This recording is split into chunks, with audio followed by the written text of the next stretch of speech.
So, welcome to the Dublin Citizens Assembly on our fourth session on Saturday the 10th of September 2022. And welcome indeed to those joining us online today for our fourth and really important session.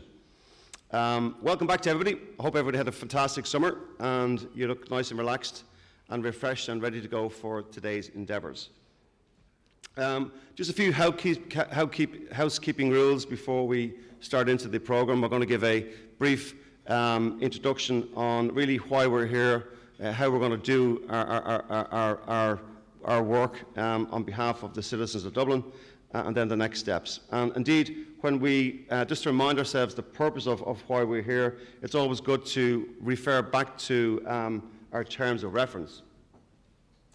And when we look at those, our terms of reference dictate from the government that a Citizens' Assembly, to be known as the Dublin Citizens' Assembly, is convened to consider the type of directly elected mayor and the local government structures that are best suited for Dublin. And they were going to bring forward proposals in that regard and make a report and recommendation to the Houses of the Oireachtas. And then our government will consider those and make some proposals, and we'll talk about that in a few moments. We're doing that through the deliberative democracy process, which is really important, and it's about really getting the citizens and people closer to government and closer to decision making. And really it's about us as citizens in the state shaping politics, and that's what we're doing. A part of it then is a journey that we need to go on as we consider those two main points. And just to recap very briefly, we met, and our first meeting was back in the 9th of April. It's a long time ago now. A lot of water has travelled under that bridge, the Halfpenny Bridge. Lots of bends and twists in the river, and there'll be more bends, I think, before, and twists and turns, and maybe a little bit of turbulence today, I'd imagine, as we consider what we'll vote on in 4 weeks' time. One of our first collective meetings we had was dealing on the 29th of April, dealing with a number of issues, and part of the deliberative democracy process is information gathering and getting briefs from people who are experts in their particular field. And we spoke about what is Dublin. We spoke about the local government structure we have with the 4 local authorities. We spoke about the powers they have, and then we spoke about some of the funding models. We then came back for our third meeting in May, and at this we spoke about specific challenges. We had our 4 current mayors, if you can recall the talk that they gave us, and we had some international speakers in as well. And again, we were again forming our thoughts.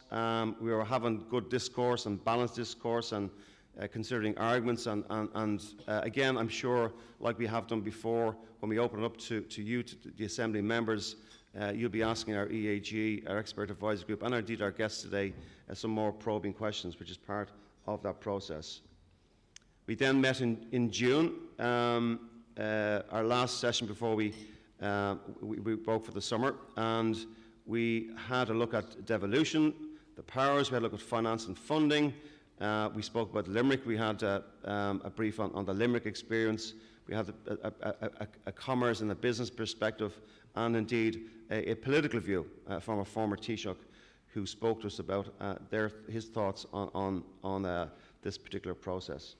So now we're back on the 10th of September, and we're going to give you initially some feedback from, predominantly driven from the facilitators and notes that were very comprehensive, and we really appreciate them from, I suppose, from my perspective as the chair, and indeed from the EAG and the Secretariat.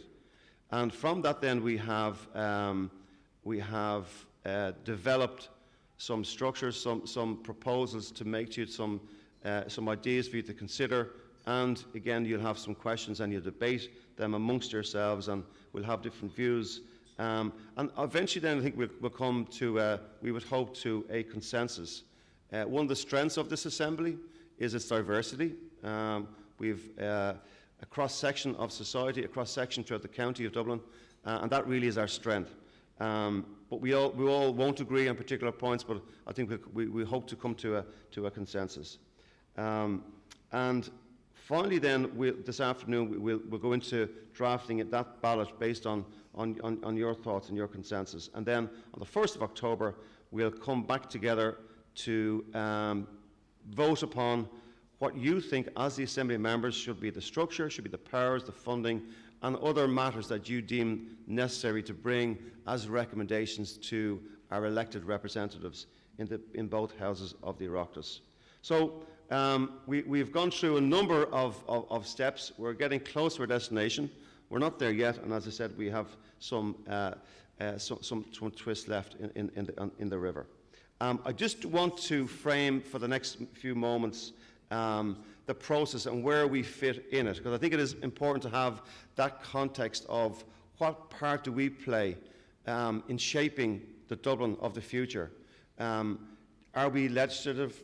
Do we have those powers to write bills and vote upon them? We don't, and I just want to explain that. But we have some might consider a small part. I consider it a significant part to get this boat on its journey. And as I said, part of that process is about us as citizens, free citizens, getting closer to our elected representatives and our decision makers. And I just want to really talk about what happens then when we submit our report to the Houses of the Oireachtas, just to put today's work and October's work in context.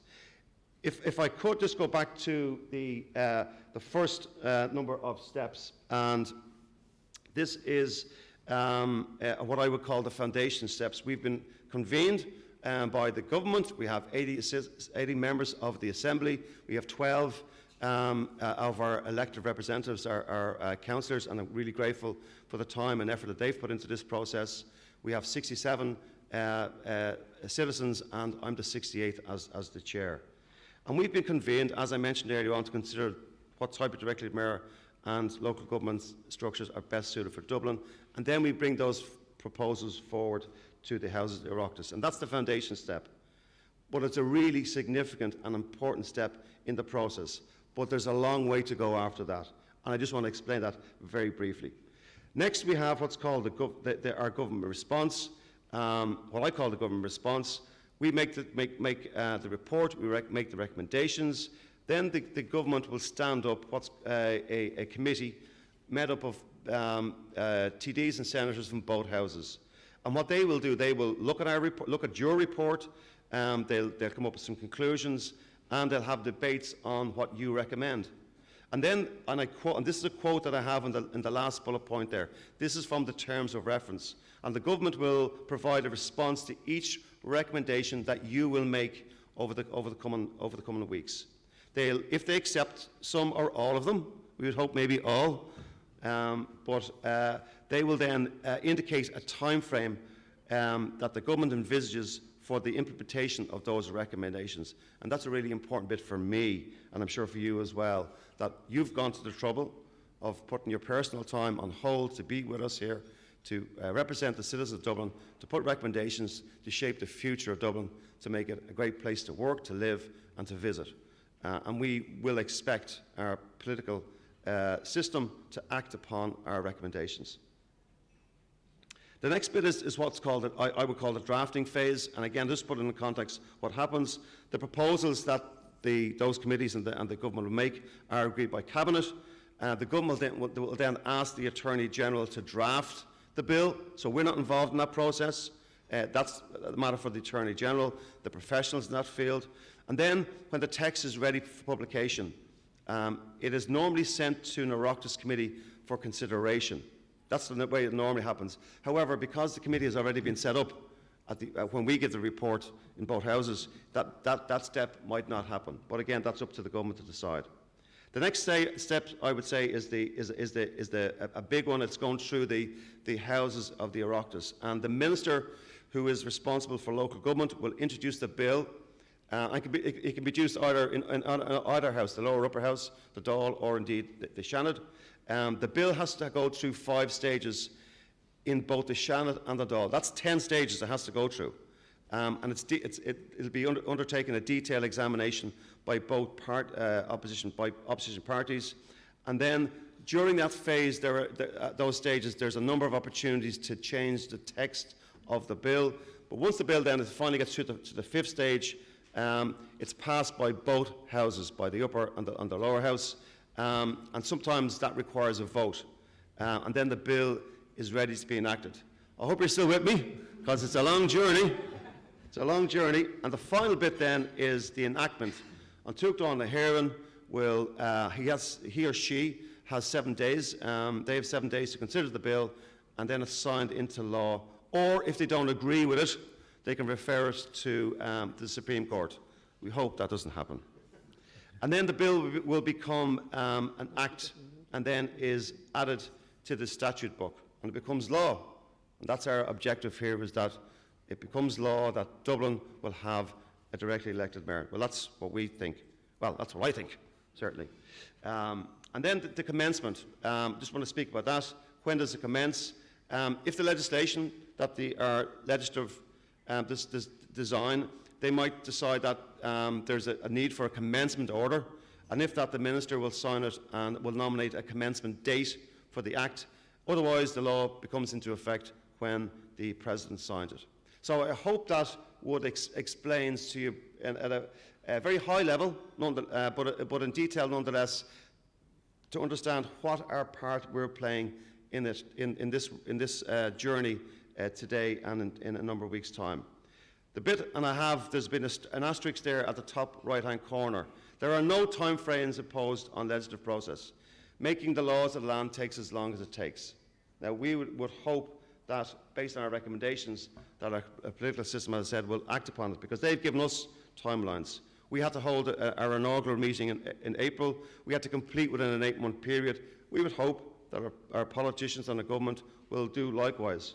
And it is our intent to submit your report, and it's your report, to the House of the Oireachtas before the 1st of December this year.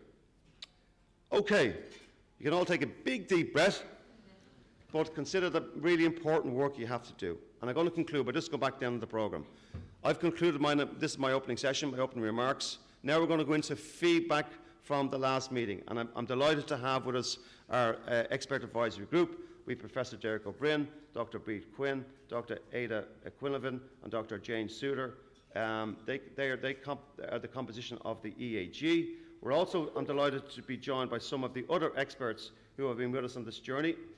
Dr. Sean O'Riordan, who joined us via Zoom, and it's great to see Sean with us here today in person. So, Sean, you're very welcome. Dr. Brian Caulfield, who will deal with transport matters. Dr. Mark Caulfield, who you remember, who's with us from the IPA. Professor Joe O'Hara, who dealt with education. And they will be available throughout the day to answer any of your questions. So, take advantage of them, of their time with us here today. The third section on today's programme is the voices from the members. So this is a bit of an initiative. We had some maybe convincing to do with Art, our secretary, who's been, and his team, to convince, I suppose, the benefits of it. And I've seen this probably from a sporting perspective.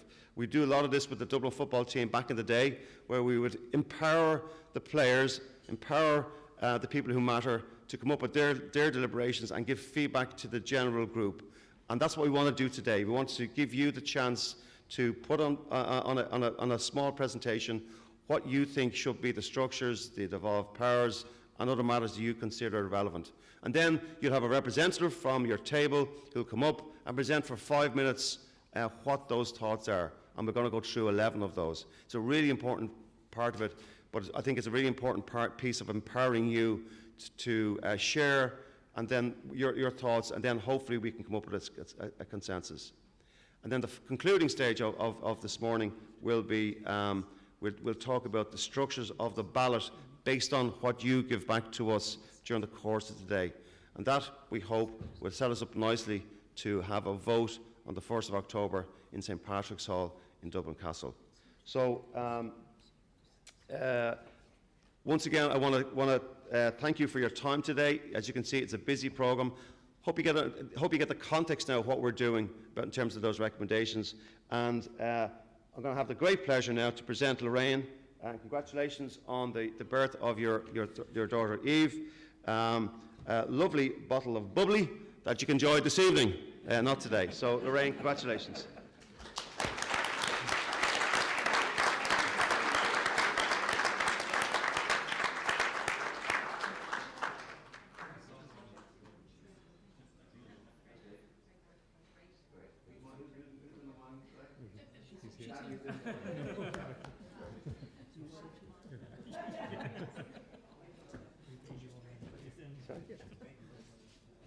Oh, the baby here. Oh, the baby's here. Oh, wow. So now we have 81 members of the Assembly. Congratulations, Eve. Yeah. So now can I call on to the next stage of this morning's programme, over to the EAG. Thank you.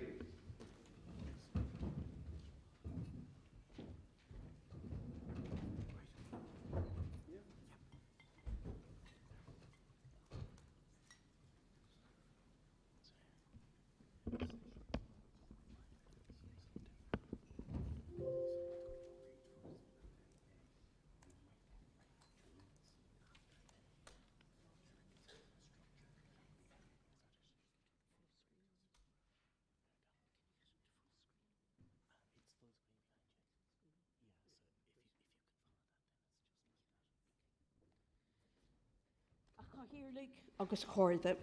It's lovely to be back with you, and our journey, as the chairperson has said, is nearing its end. Today and at our next meeting, we'll be going from what I like to say is like the euphoria of starting a new year and going from that to the Monday morning reality, which for me was either in a classroom or a lecture hall. So today we need to be heading towards the Monday morning reality and so on, and moving towards options that might be contained in your recommendations. My colleagues A and Derek, this morning I like to think of them as M&Ms. I meant to buy a few packages on the way, because Derek will be dealing with the kind of mandate that a directly elected mayor might have, and A will be touching on the means through which this mandate could be implemented. So you'll have the M&Ms later. So I want to talk a little bit about the power and functions that a DM, directly elected mayor, might have. Like the chairperson, I thought it useful to remind ourselves of the terms of reference, and one of them was to consider what functions could be transferred from central government to regional or local government in Dublin and how this should be funded. I thought it also useful to remind you of our current system of local government, that there is a limited range of functions for local government. There's a lot of fragmentation and a lack of cohesion, and it's largely driven by central both obligations and sometimes financial opportunities. But let's not be too pessimistic, because the introduction of a directly elected mayor offers an opportunity for change and innovation. So that's why the what's next is up there. I thought this is a nice quote from Clarence Stone, who's one of the most famous commentators on urban politics in America. And he points out that the power struggle concerns not control and resistance, but gaining and fusing the capacity to act. So he's talking about power to do things rather than power over people. And I think that's something that a directly elected mayor would bring. The next little bit, apologies to you, you might have that's at the next slide. Here we have various sources of power. I'm not going to talk you through them all, but a reminder that you have everything from coercive power to referent and connective power. So you can read that in your leisure time again, think about each of the 7 kinds of power, but when you're designing your options, maybe bear in mind that a directly elected mayor would have different kinds of power. Now, here's the apology to A. He has rights about Superman, but I thought this was a nice one to remind you that a directly elected mayor has both power, influence, and a leadership role. And that power is manifested through the functions for which the directly elected mayor would be responsible. So again, this is kind of big picture stuff before we get down to the little stuff, but bear that in mind, that the manifestation of the power is through the functions that the DEM would carry out. And the word devolution has been used a lot already in our sessions and in the literature that we've been focusing on. And there are certain implications, both positive and negative, with devolved powers. You would have policies championed by the directly elected mayor, which would reflect more local priorities and local circumstances. And running through your various contributions for the past number of meetings, we've seen that the desire for the championing of local priorities and circumstances. A mayor could achieve greater collaboration between actors and organisations if powers are devolved and decisions can be made at that level. And the services that would be delivered would have a clearer link between the level of services and what citizens pay, whether it's property tax or whatever. And having devolved services and powers would allow for and encourage innovation, experimentation and variety, and as well as that, and there is evidence from other countries, that it reduces the risk of duplication. And indeed, as a certain politician said on the radio not so long ago, the risk of duplicity, or not, he meant to say duplication and he said duplicity. So, but the risk of duplicity would go as well. So taking that to more practical terms, how might it work? And I'm delighted that Dr. Brian Caulfield is in the room, and some of this draws on some of the ideas that he mentioned at the last gathering. So, first of all, a directly elected mayor would promote the kind of big vision ideas on, for example, active travel modes. A Dublin mayor could be given a bigger role in policy development and oversight. So you see the way we're going from the lofty ideas down to the practicalities. And the mayor's mandate on transport policies would be a powerful tool to drive neighbourhood level development and use dialogue and consensus and put the bus stops where they ought to be and the frequency of the buses that suits the people that live in a particular area and so on. Another tool that could be used is car parking policy. I'm staying at the moment on Home Farm Road, and they've introduced pay parking up there and so on. It's much more difficult to find parking up there than it used to be, but it has made it more efficient, the movement of traffic up there. And then there are a whole lot of things like clean air zones, traffic speeds, low carbon modes of transport, and low traffic neighbourhoods that could be achieved by a Dublin mayor using the powers that are already there. Because we complain about the limited powers of local government, but actually there are many instances where those powers are not being exploited and used to their full potential. So with the powers already there, but with the facilitative leadership of a DEM, an awful lot more could be achieved. Also, we've got to ask ourselves, is devolution a panacea? And the answer to that depends on the design. So you can have devolution, as they've discovered in parts of the UK, with a progressive or a regressive character, and a democratic or a non-democratic character. So bear that in mind. And the big question is, are the required resources, capacity, and knowledge available at the local level?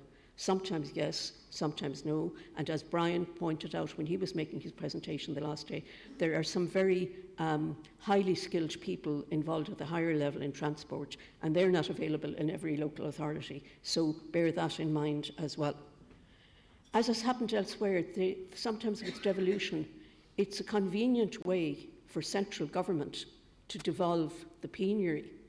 So give the power to local government, knowing that there isn't enough means to deliver it effectively. So be careful what you ask for sometimes. And a big question for you to consider as well as you come towards your options is, should powers be devolved in one fell swoop, or should there be a gradual devolution of powers? So these are all things to have at the backs of your mind as you turn them into options. Moving on to what has come from your deliberations. And you've identified a number of powers which you believe that the directly elected mayor should have. So this comes straight from the facilitator's review of the last meeting. Things like housing, transport, economic development, tourism, the nighttime economy, policing, childcare, education at different levels, and climate change. So they are things that you prioritised as powers that might be devolved to a directly elected mayor. So that's to remind you again. So they're not in any particular order, but just that you have that list there. And I like the thought that this would lead, we hope, to a brave new world. So can we achieve that? Now, if I had longer, I'd have you singing with Elvis, "It's now or never." But I think a very important question is, should the powers be devolved when the DEM system is put in place, or should the devolution be phased? And on the last day that you were here, you had some suggestions on that, and I've reproduced them here. So for certain powers, you wanted them to be achieved in phase 1, which you described as the next 5 years, and other powers would not happen until phase 2. And I deliberately left in the kind of backing that came from you, from the numbers of people at different tables that advocated that certain powers should be devolved in phase 1 and others should be devolved in phase 2. So that's something that you need to bear in mind as you move towards that options. Do you go for a long wish list? Do you, a metaphor I used before, do you write to Santa Claus and put everything you've ever wanted on the list in the hope that he'll give some? Or do you kind of take a more realistic view and say, right, these are the key ones, these are the ones that we want to prioritise, and then the others are more like our wish list and so on. So all of that will be important. And again, you know, are we going to do it this way, that way, or the other way? So lots of thinking and room for discussion at your tables for the rest of the day. And I want to finish up by quoting yourselves to yourselves. So here are a number of comments that you and thoughts that you shared on devolution from weekend 3. So some people thought areas being devolved need quick wins so that people can see the results and the impact. Others thought that we should continue with standards and policy being decided centrally but managed locally. There was also a thought that full devolution isn't always the solution because some areas are already handled well in the current system. A lot of support for the idea that devolution leads to more accountability. And running through a lot of the comments was local governments must be given revised and adequate resources in order to effectively provide services which are reallocated to them. So a reminder of some of the things that the various tables said the last day, which may help you as you move towards the reality. So Monday morning is getting nearer. This is September, so it's a long time since the start of the new year. But you're going to do it. So good luck in your work today, and thank you very much.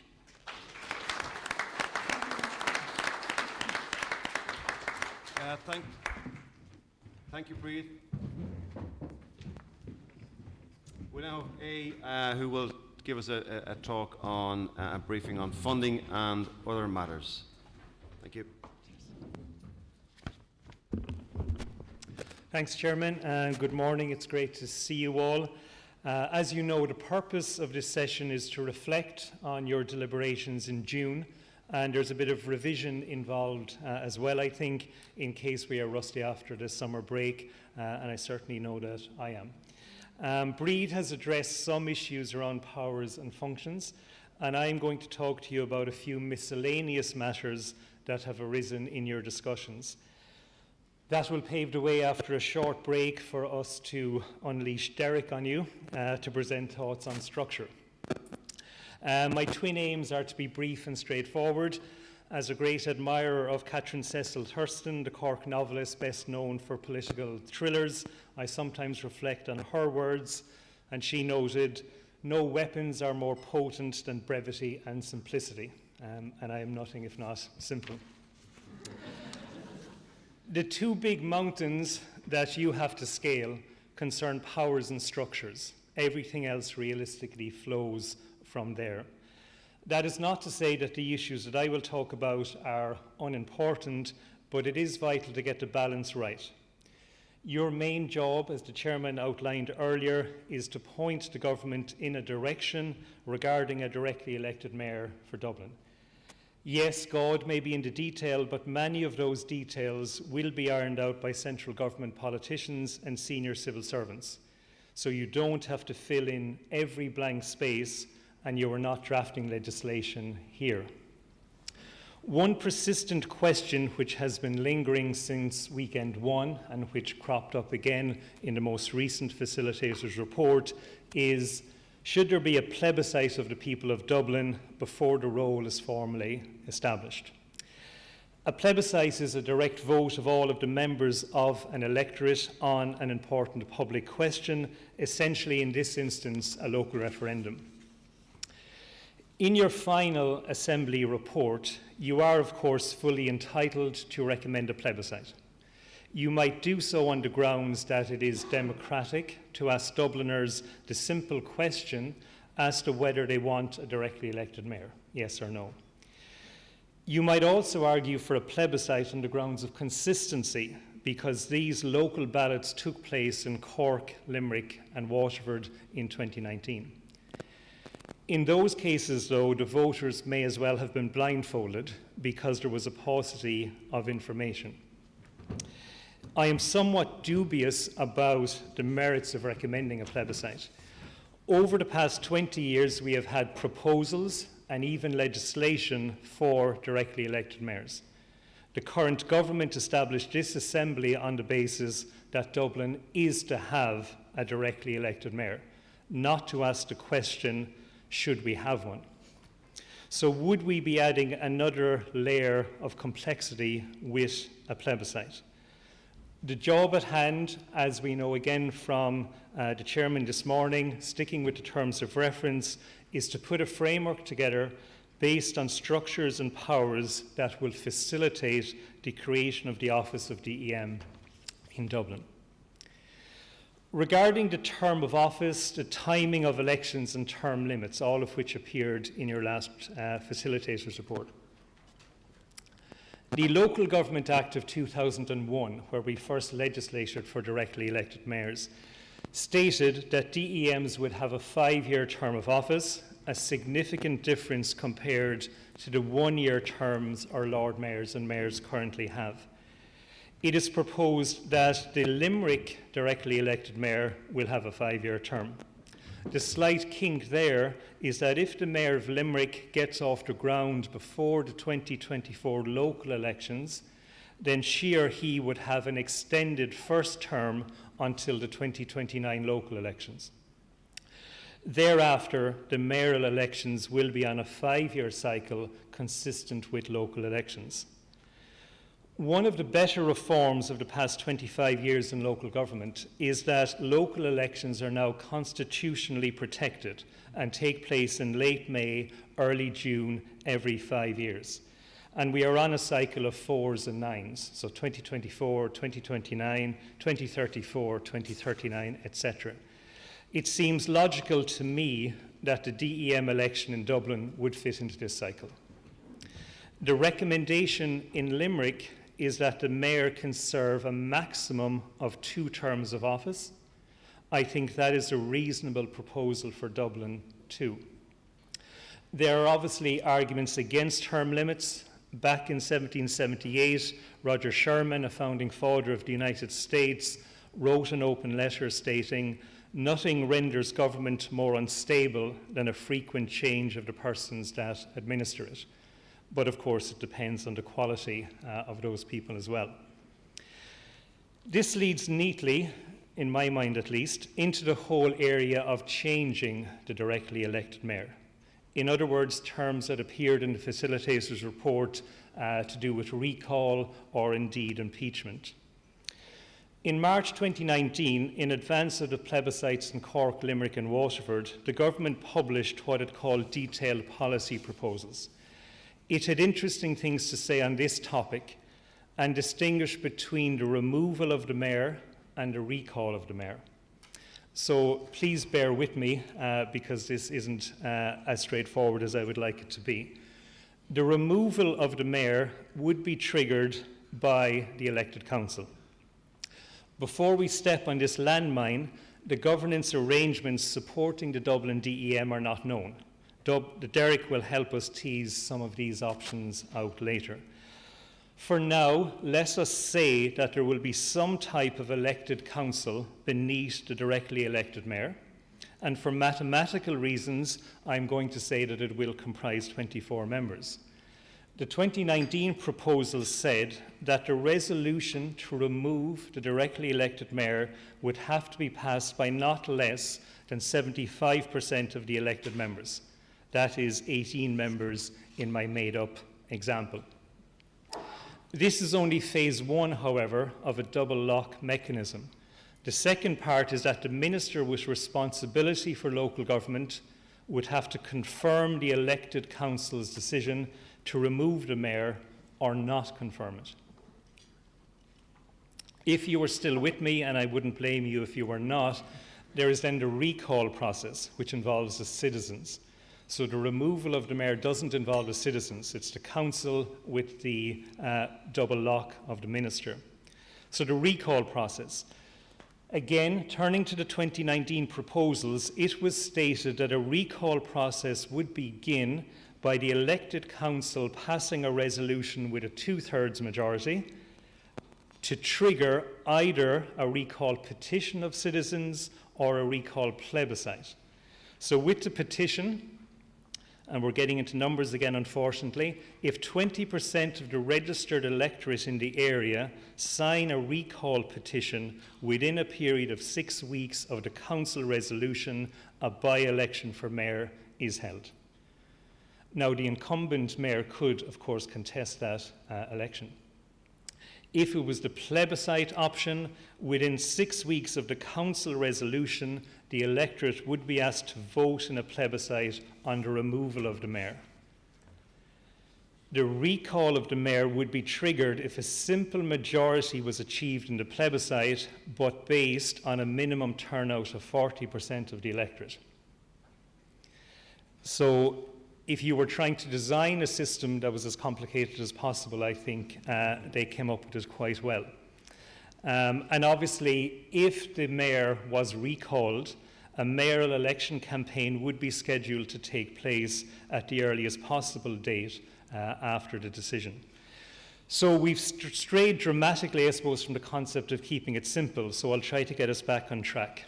In terms of a Citizens' Assembly ballot paper, the question might be asked if it is appropriate to have provisions for the recall or removal of the Dublin directly elected mayor. So that would be the starting point. And if your answer to that question was yes, then potentially you would have fun designing the actual mechanisms. But the first question is whether you think it is appropriate to put in provisions to remove and or recall a directly elected mayor.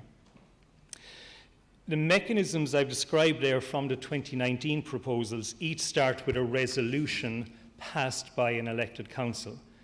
It looks like that the Limerick legislation will include the removal of the mayor by way of a 75% threshold of the councillors and confirmation by the minister.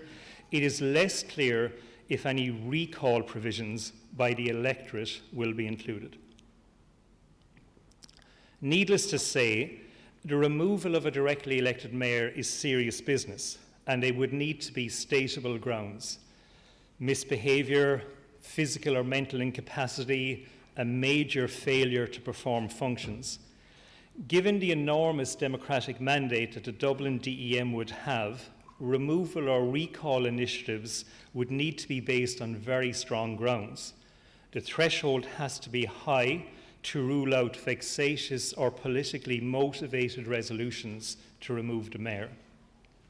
The government plans in 2019 said that if the elected council voted on the removal of the DEM, the councillors could not trigger another such vote again within a 6-month period. So you could not keep doing it every month. In terms of the recall petition or plebiscite options, the proposal said this could only be done once during the term of office of the DEM. So those are things to consider as well. We're focusing here, I suppose, on getting rid of the mayor, so to speak, but what about getting on the ballot paper to begin with? In my view, you don't really need to reinvent the wheel here. The policy document of 2019 proposed, and I quote, "The nomination process for a candidate to run in the election for a directly elected mayor should be aligned with that of the nomination process for a candidate for Dáil Éireann." So, if that was the case, you would be looking at being a citizen of Ireland and over the age of 21. You could, of course, be nominated through a political party process or stand as an independent. It is worth noting that you as an assembly might not want to align the nomination process with that of Dáil Éireann. If you were to align it to the process of becoming a councillor, the age threshold drops to 18 and you do not have to be an Irish citizen. These two options are not exhaustive, and of course you might wish to consider other nomination criteria. Now let me throw a spanner into the works if you don't mind. I think the 2019 policy proposal that a DEM would have to be an Irish citizen is not legal. Under the Maastricht Treaty, which we have signed up and ratified under Article 8, local election candidates cannot be restricted to being citizens of the country in question. So we might need legal advice on this one, but the election of a DEM is surely regarded as a local subnational election rather than a national election.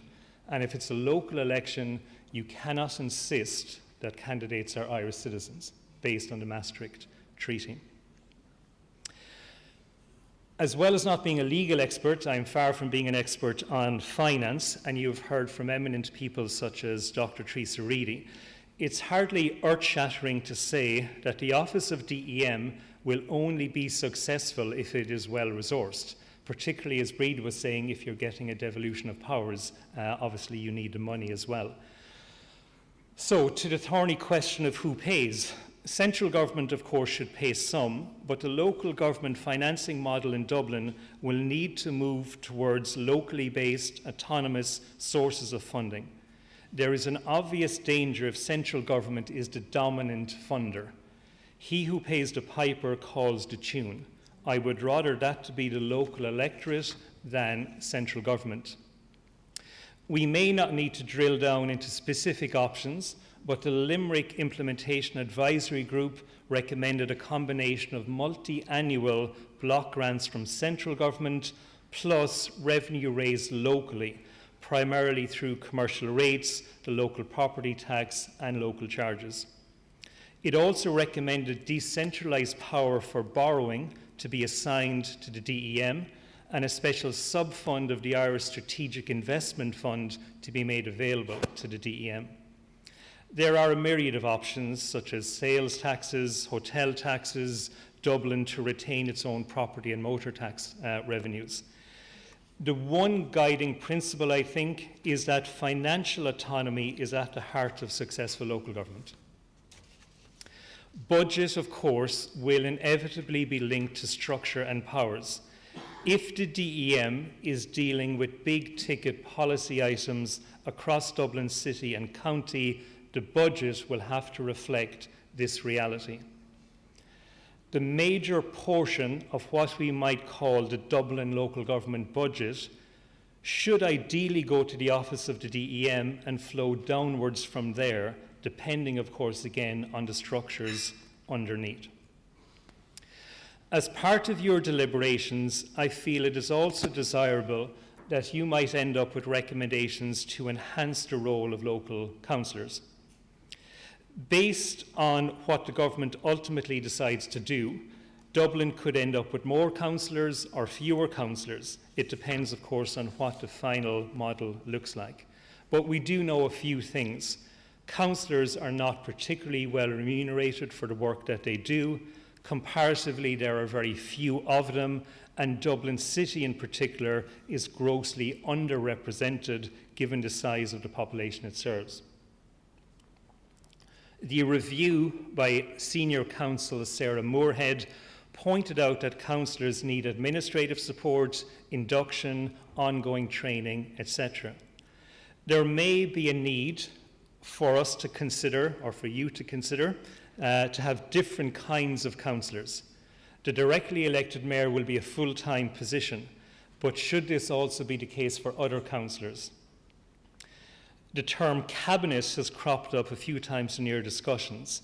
Is there an argument that cabinet members supporting the DEM and engaged in policy should be full-time, while councillors at a lower level involved in constituency work more than policy might retain their part-time status? Again, these are things for you to ponder and make recommendations on. At the end of the process, local government in Dublin must be better than it is now, and it cannot all be about a directly elected mayor. The goal is to improve the quality of life and service provision for all of those people in the nation's capital, city and county. The frustration, of course, and the chairman went into detail about the process that will flow after you submit a report.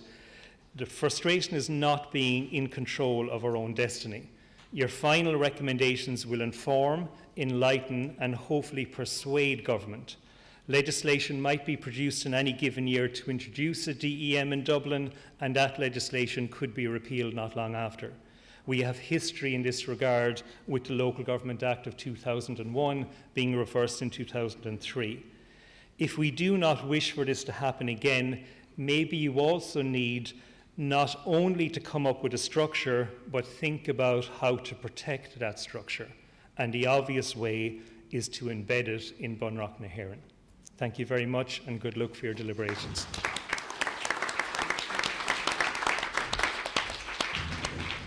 Thanks, fascinating talk, lots to consider. We've got a lot of information there this morning already, and I'm going to suggest that we take a quick 4 to 5 minute break, stretch your legs, get some fresh air, have a chat at your table, and let's reconvene please at 10:11, okay? So 10:11 I'm going to start it on the button with Professor Derek O'Brien. Okay, thank you. 5 minutes.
Dublin Citizens Assembly. Welcome those joining us online. Can you please welcome to the podium Professor Derek O'Brien. Thank you.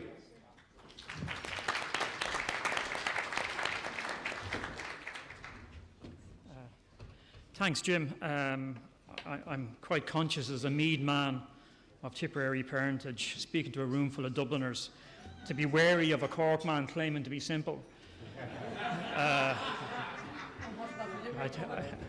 Well, I'll say nothing about Limerick because I'm terrified of Breed. But, so, Chair, members of the Assembly, I'm very grateful for the opportunity to join my colleagues Breed and A this morning to discuss the proposed options for local government structures in Dublin. Breed and A have, they've highlighted some of the issues that will arise as you come closer to recommending powers and resources and the other related elements that a reformed and revitalised local government system in Dublin should have. Sometimes these issues relate to a lack of clarity over a key term, or the period over which a power might be devolved, or the extent of a power. For example, does it include X or Y? As my colleagues and I have previously highlighted, to the best of our ability, our role is to advise you as you see fit and answer any questions that might come up. And we really look forward to doing that for the rest of the day. So this morning, in the next the sessions, you'll be discussing 4 options that look to the structures. These options have come from your suggestions, from the discussions from the table, from the submissions we've received to date, and they've been distilled down into 4 relatively broad options, and you'll see that there's some commonalities, and I'll speak to these over the course of the next few minutes. I want to start by sort of highlighting some matters that I feel and my colleagues feel will guide your work, and then I'll briefly talk to some of the issues or some of the characteristics of the 4 options and the challenges and the obstacles that might arise, or the questions you might ask among yourselves in implementing each option. The first matter I want to speak to relates to a suggestion implicit in some of the discussion to date that it's possible to graft a new city and county-wide tier of decision-making to the existing 4 local authorities, and everything will continue as normal, but somehow better. We've discussed this among ourselves as an expert advisory group at length over the past 3 meetings of the Assembly and over the summer. We've discussed with many of ye, and we're of the view that this would be quite a misleading understanding. A directly elected mayor and possibly a city and county-wide directly elected structure underpinning that would of the necessity directly impact on many of the operations and structures of the existing 4 local authorities. For example, the informal collaboration and unstructured manner in which senior officials decide major city and county-wide policy decisions would in time disappear and be replaced by a more formal and transparent and accountable structure. There would be implications for the administrative structures of the remaining 4 local authorities.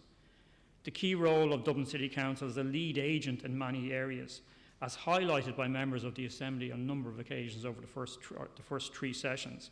For example, traffic management, transport, water and fire brigade are unlikely to continue in a manner as they have to date, and would probably have to be incorporated or delivered through some new city and county-wide tier via a service level agreement to ensure some form of democratic oversight and accountability. The appropriate tier for city and county spatial planning, one of the key functions of local authorities. It's currently the city and county spatial planning structure is a subset of the Eastern and Midland Regional Assemblies Metropolitan Area Spatial Plan or Strategic Plan, and the 4 local authorities' city and county development plans and the related local economic and community plans. These in time would need to be reviewed and restructured. These examples don't include any devolution of new competences, for example, education and skills or childcare, or the ceremonial functions that the remaining Lord Mayors and Cathaoirleach might retain. As an expert advisory group, it doesn't appear feasible to allow for the election of a directly elected mayor with real and substantial powers without significant changes to the existing local authorities. To borrow from the great Italian novelist Lampedusa and his work in The Leopard, if we want everything to stay as it is, everything has to change. In relation to what I refer to as guiding principles, I think it's worth thinking about relationships. Worth bearing in mind a very complex set of relationships between citizen and councillor, councillor, mayor and council, councillor and official. These are at the core of much of the discussions to date. In many ways, the structures you recommend will follow your views on the appropriate balance between these overlapping and intertwined set of relationships. As we have seen, as it relates to local government, citizens in Ireland tend to be significantly underrepresented in comparison to their EU counterparts, and citizens in Dublin, and with that I mean GAA Dublin, are underrepresented in comparison to other parts of the country, and citizens in the City of Dublin are underrepresented in comparison to other parts of the county. As we have seen, the roles performed by councillors in the Irish local government system tend to be less expansive than the roles councillors perform in other EU local government systems. This is completely separate from the powers or competences allocated to local government per se, and as you may recall, Ireland has the unenviable league position of second last out of 47 European local government systems in terms of local autonomy and competences. In addition, the roles of the Lord Mayor, mayors and Cathaoirleach are overwhelmingly ceremonial, and while we as a city and county or counties have been very lucky to be served by many excellent Lord Mayors, mayors and Cathaoirleach, these elected representatives who have given such incredible public service. The issue is, at the heart, the roles are very limited and limiting in a way that raises questions about the type of institutions that don't provide substantial role for such committed and service-oriented elected representatives. I hope these views will contribute to your discussions this morning about the proposed structures.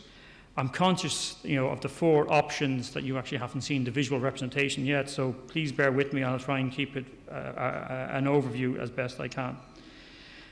The first thing I want to say is that you'll see from the four options there are sort of two important shared components. The first is the role of a Director General or DG or a Chief Executive Officer, and that builds on the outstanding work and the rigorous analysis carried out by the Limerick Mayor Implementation Advisory Group and the Oireachtas pre-legislative scrutiny process on the Limerick mayoral legislation. This role is a critical re-evaluation and refocusing of the role of the senior public official in the local government system. And I think it's important that this is, we're looking at sort of 90 years of a very particular role, and we now have a very, very substantial review and analysis of that. So that work is done. The second shared component of the proposed city and county-wide is a proposed city and county-wide citizens' assembly, and it builds on your experience and follows the trailblazing example of Paris and several Belgian and Dutch municipalities. So in relation to the four options you're going to look at, are the four proposals. In the first, you will see a cabinet of 5 to 10 councillors. So some of the questions I suggest might be useful is well, how will that cabinet be elected or selected? Does the directly elected mayor handpick a group of councillors from the existing 4 local authorities to support her or him in carrying out their work programme? Would it work in a manner similar to the corporate policy group of existing local authorities? Is the directly elected mayor in some way accountable to such a cabinet? On what basis? How could a body lacking an electoral mandate to hold a directly elected mayor with his or her electoral mandate to account? There's also a proposal for a working group or set of working groups, and a second set of questions relate to that. What would they work on? How would they be selected or elected, on what basis? How would the areas of work be decided? Would they be fixed in broad categories like the existing strategic policy committees, or much more ad hoc and reactive to given circumstances that the directly elected mayor highlights? Where would the work go? Would a directly elected mayor be obliged to accept recommendations, and if so, why? A third set of questions relate to the leadership of the retained local authorities. In this option, we see keeping 4 local authorities underneath. Is there a suggestion that's come from the floor that the new directly elected mayor would subsume the roles of the existing ceremonial Lord Mayor, Mayor and Cathaoirleach. It's quite a practical suggestion that's been made before in previous proposals, and that would allow the city and county's first ever first citizen to reside in Dawson Street and utilise the existing civic infrastructure. But there's lots of issues and questions that arise from that suggestion. There's been a suggestion that in such a model we'd have 4 deputy mayors. But what would the relationship be between the deputy mayors and the 4 retained local authority structures and the directly elected mayor?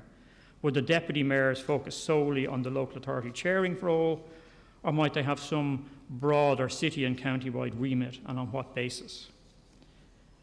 The second proposal, again, builds on retaining the 4 local authorities, and it sees a key innovation of the introduction of a city and county-wide structure that's elected to hold the directly elected mayor to account. So they're elected to hold, with a mandate, to hold the DEM to account and to help coordinate and manage the city and county.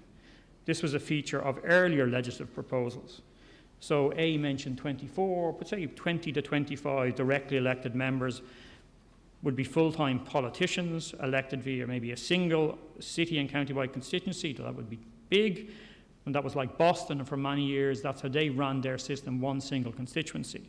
But they changed it, and you might remember the Boston speaker, one of the reasons they changed from a single constituency to breaking it into smaller constituencies, a single constituency gave an awful lot of power to parties and become quite difficult for independents. So we might be looking at a smaller number of democratically representative constituencies, or maybe a combination, but that's for you to think about. It's here today, it's about really us posing questions that might help you with your deliberations. In this proposal, we'd also see a cabinet that would work with the mayor, though in this case, the cabinet would be a subset of the elected, that city and county-wide tier, whether we call it an assembly or an authority, and the cabinet would be a subset of that, and they would be full-time politicians. The next proposal, it builds on the key innovations of the second. You have a city and county-wide directly elected structure and cabinet, but it adds 2 new components. The first is the introduction of a much smaller unit of local government, closer to the citizens.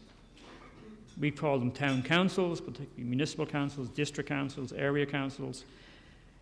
Each town council would have a population of approximately 80,000 citizens. The second new component is the introduction of a plenary mechanism whereby all the councillors from the 18 to 20 councils would meet to advise and suggest courses of action to the directly elected mayor and the city and county-wide directly elected structure. The role of such a plenary mechanism would be augmentary in the same manner as the proposed Citizens' Assembly. It's not a mechanism to ensure accountability or elect anybody. That job stays with the body that has the mandate to do that, a directly elected city and county-wide tier. Its function is to provide advice and suggestions from an additional source, similar to the proposed Citizens' Assembly. It is not and should not be seen as the equivalent to a directly elected body representing the cities of Dublin City and the citizens of Dublin City and County. The final proposal is similar to Proposal C, with the key exception that we go back to the building blocks of the 4 local authorities. It includes a city and county-wide elected structure, a cabinet, a mechanism to bring together all the councillors from the existing 4 local authorities, but bear in mind they would actually in many ways be quite different. So some questions that arise for you. Would a model like this address the underrepresentation of citizens in Dublin and Dublin City? The options suggest that a directly elected mayor would still subsume the ceremonial roles and posts of Lord Mayor, Mayor and Cathaoirleach. What's the relationship between the lead in the retained local authorities and the directly elected mayor and the city and county-wide assembly? And would those remaining local authority structures, would they focus solely on their local remit? These are just some of the questions you'll have to engage with in the coming hours. And I thank you for your attention, and I wish you well in your efforts this morning. Thank you.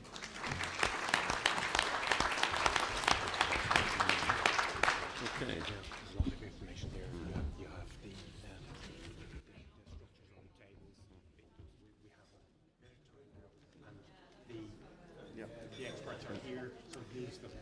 Okay, Professor O'Brien, thank you so much for that presentation. You'll see as Professor O'Brien spoke there on your tables, you have your those 4 examples. We've got a bit of time now for you to consider all of that has been presented to you this morning.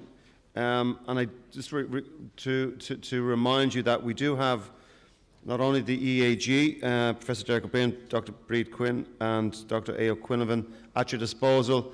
At the end of the room, we also have Dr. Sean O'Riordan, Dr. Brian Caulfield regarding transport, Dr. Mark Callanan from the IPA, and Professor Joe O'Hara joining us later on as well. So please use and call upon those experts if you so wish and need to do so. So it's over now to the facilitators.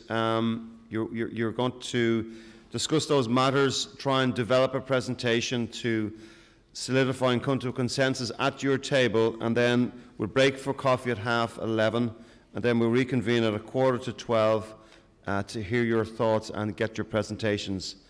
So the best of luck. For those joining online, we'll see you back in Dublin City Centre, the Radisson Hotel at 11:45. Thank you.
That's fine. We'll leave it. We'll let you back to your deliberations. So, if you have, just maybe raise your hand, and I can get a mic over to you, and we can get the answers. So, just looking out there. Okay. So we got table 2. So the table 2. If we had a mic, please. Table 2. Thank you. So, okay, we know it's Malcolm is going to ask a question. Thank you. Is it possible to get presentations from the experts, more detailed presentations on each of the 4 structures suggested? That would be hugely helpful.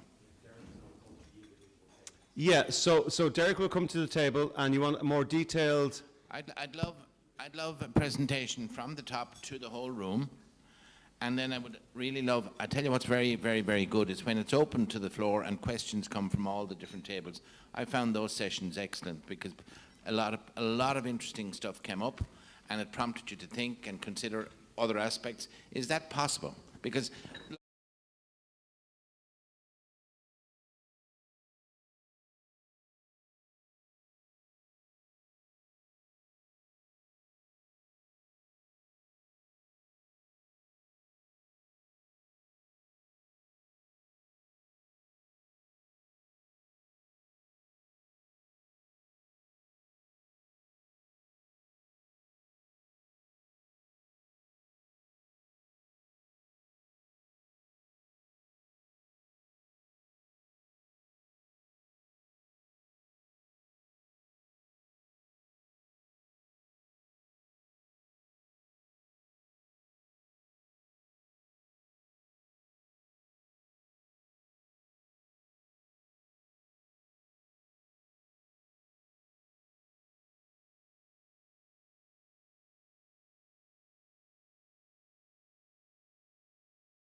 9, 2, 7, and that is 10, is it? Table 10.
Afternoon, ladies and gentlemen. Welcome to those joining us online this afternoon. Welcome from downtown Dublin in the Radisson Hotel for the 4th Dublin Citizens' Assembly meeting. For those joining us online, this morning we had a summary feedback from our expert advisory group on matters that we have discussed over the last number of meetings, and we also then handed over to the Citizens' Assembly themselves, and the citizens of the Assembly have been putting together presentations, deliberating on various matters such as the structure, what type of devolved powers, and other related matters that are up for consideration, and that the citizens then this afternoon, following the presentations, will speak about how you would like the ballot paper to be shaped so you can vote on it on the 1st of October if we're in a position to do so. So for the next hour and a bit, we're going to go through a presentation from each table in this order as you have put your hands up. So it's 8, 5, 6, 11, 3, 9, 2, 7, 10, 1 and 4. I'll keep an eye on the sequence for you. When your 5 minutes are up, I'll just jump in and say, your 5 minutes are up. Please give me your concluding remarks, just to keep the discipline on time. I know some people might like to stay here until late in the evening and experience our fine establishments in the city centre, but I know other people have other commitments as well. So we will finish on time at 5 p.m. And so, without further haste, I will call on table 8, please, to give the first feedback, and Cathal is going to assist us as well. So table 8, please.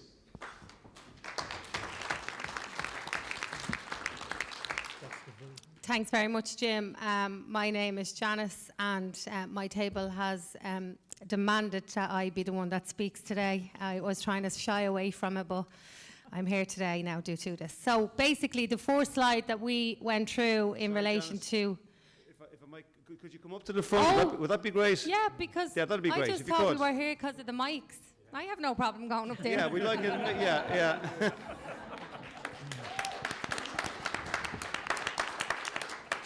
We'd like you to come up because you're presenting back to the... you'll see your presentation be up here for you. Yeah, it'll be here for you. Cathal will assist you with the slide presentation, and you're given back to your Assembly members. And also on the camera, you'll see the red light. It means that we're live, so you can speak to those joining us online. So, up to you, Janice.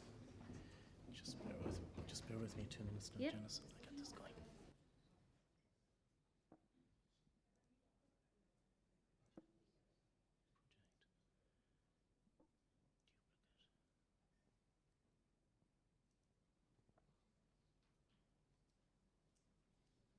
Do you need the speaking notes as well? Yes. Okay, just bear with me a second, sir. Extend.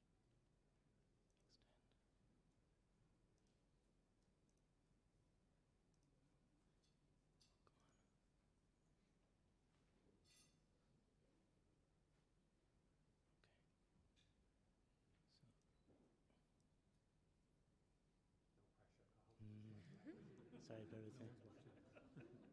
Okay, here we go.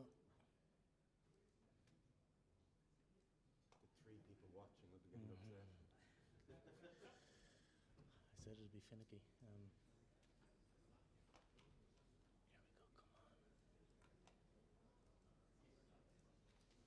Okay. Nearly there. There we go. So, what you should see is, so you should be seeing notes. Okay, your notes haven't gone through.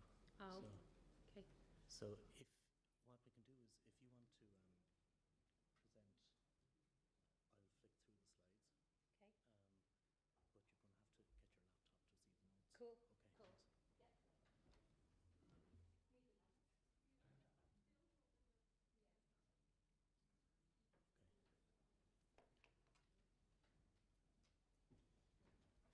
Could you look up a seat there? I'll have to push up when you get down beside. yeah. Which way do you want If to do we could this? bring up an extra chair, just bear with me.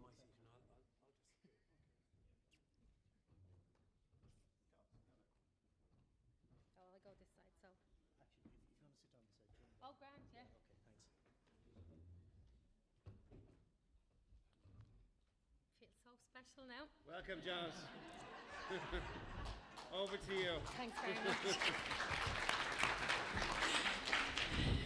So yeah, finally, sorry about that, everybody.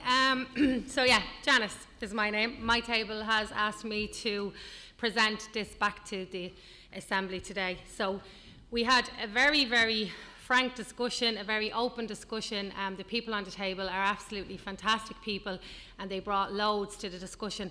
So just want to say thanks to Nivi for taking the notes, because it was quite difficult at some stages to pin us down on exactly what we wanted. So the first slide, are there any other powers that could be devolved to the directly elected mayor that should be included on the voting ballot? We had nothing to add to this part of the slide because we felt that the headings already explained and outlined what we would like to see. So that was the first slide we dealt with, and was really quick. We were like, no, it's okay, it's fine. So we moved on from that and we went on to the next slide then. Then the next slide, we were looking at the structures. So we obviously looked at structures A, B, C and D, and we decided that the example B was more inclined to what we were looking at and what we wanted to see represented as the directly elected mayor, but we did add a couple of bits in. So what we did was we took the working group from structure A and we added it into structure B. And the reason that we did that was we liked the concept of a more granular input from the ground that was reflected in that structure C, and that included the town councils and stuff like that, but we prefer the more simplistic approach of structure B with the inclusion of a working group from A. So we kind of pulled from each of the structures what we wanted to see the directly elected mayor to look like. So, sorry, just slide down here.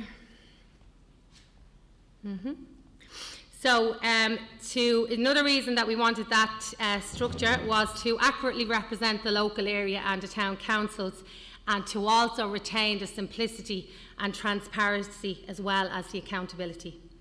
So we also added, which was very important to us, was the oversight committee.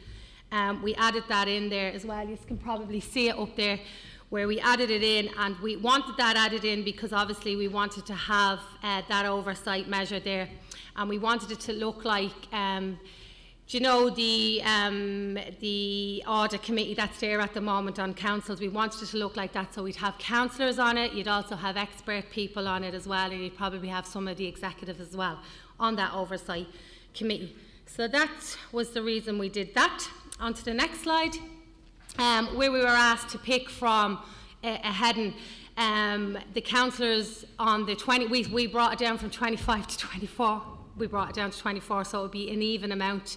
But should that need to be changed to reflect the population, that could be looked at as well. So we decided that the councillors on the 24-person New Dublin City Council Assembly, if it's agreed, should be elected by the Assembly should be elected by the public, and we decided to do it that way because it would be more representative of what the people are looking for on the ground. So if you come out to vote, you're voting for your councillors, you're also coming out to vote and you're voting for your councillors to be on this 25 panel as well. So we don't want to make the ballot too awkward, and that's where the reasoning came.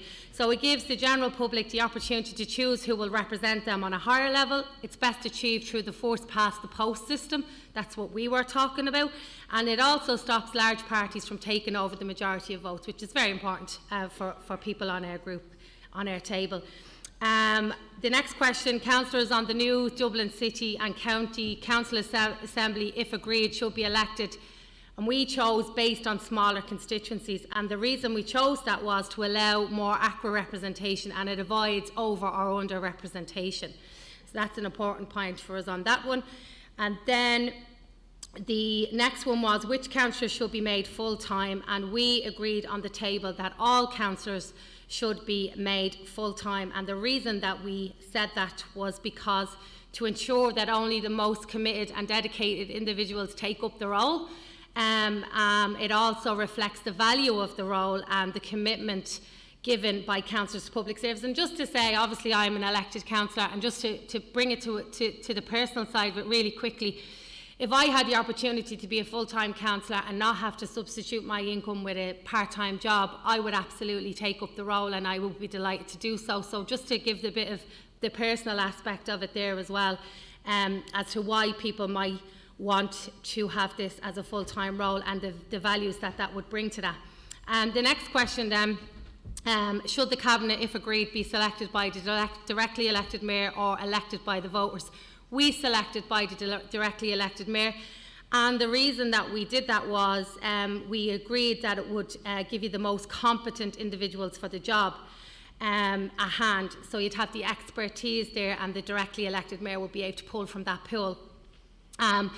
The next question then, should the criteria for being a directly elected mayor candidate be either the Dáil model or the council model? And we agreed that it should be the council model because it allows for more inclusion and represents the people more accurately. And that's as a society what we're looking to do. We're trying to be more inclusive, and I think that model is a better model. So does the rest of the group, not just me, the rest of the group.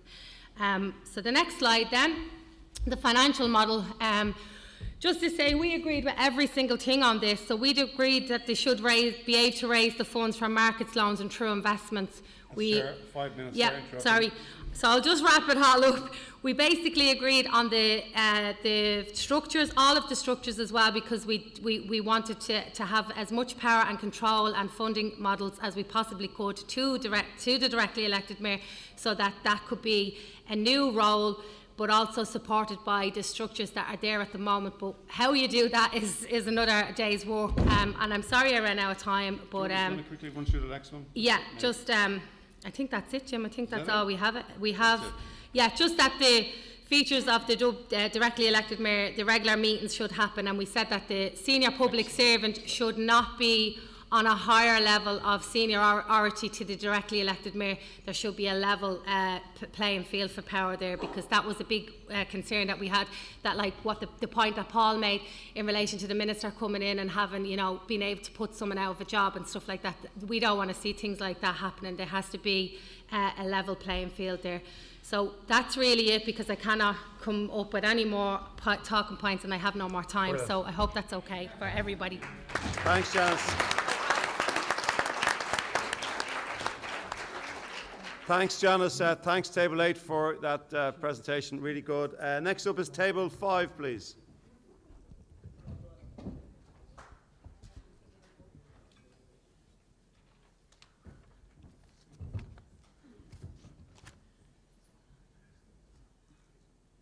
Just give me, I think we sorted out the gremlins, so we should have been notes back on here.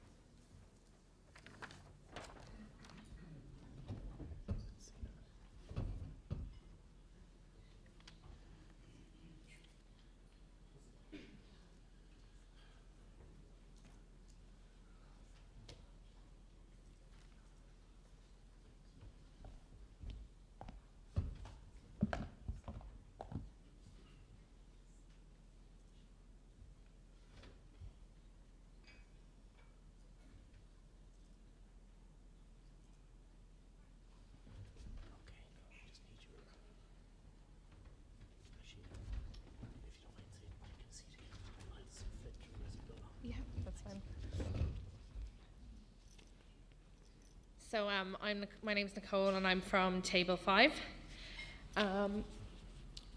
So we agreed with everything that was on the list. There was some discussion about how much should be given to the directly elected mayor, but ultimately we decided that healthcare and taxation powers and revenue raising should probably be on that list too. There wasn't complete agreement. There was, I suppose, not everybody at the table agreed, so I just want to make that clear as well. A lot of us felt we should start with the basis of everything being devolved and then see what works and doesn't work from there. And just that with everything that's devolved to the DEM, there should be rationale behind it.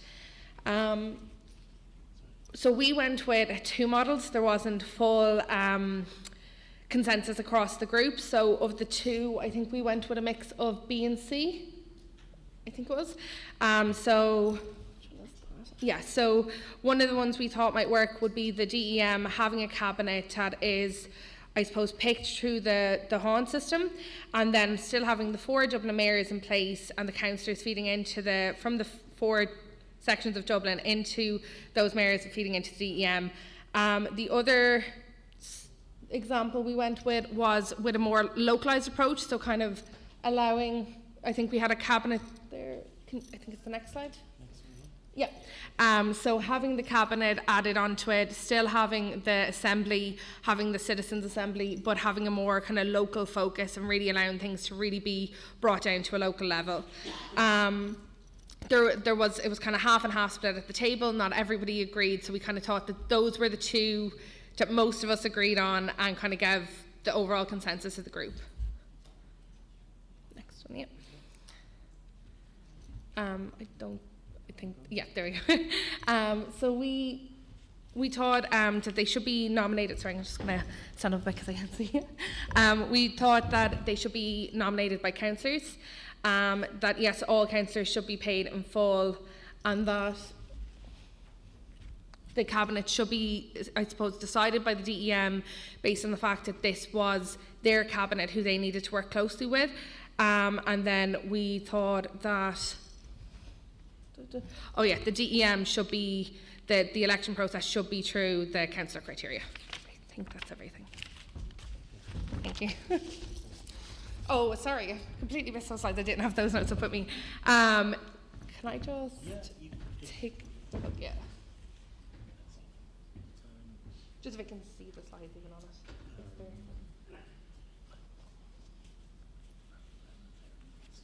You're fine.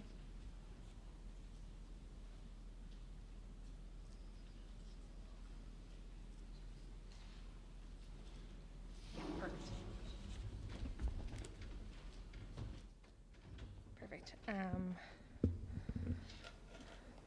So we thought in terms of who should be able to raise funds, the DEM should be able to raise funds from markets, loans or through investment, but again at the table it wasn't the general consensus. There was kind of a mix of opinions on it. The same with where the powers are devolved from central government, budgets moved to the DEM, and the same again where powers are devolved up from local authority, budgets moved to DEM. There wasn't full agreement on them.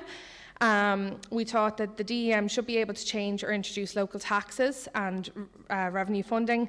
And then again, we weren't fully in agreement on whether or not the DEM should be able to retain funds from property or motor taxes from people in Dublin, but there was generally an overall majority. It's just not full agreement. Nicole, Table 5, thank you.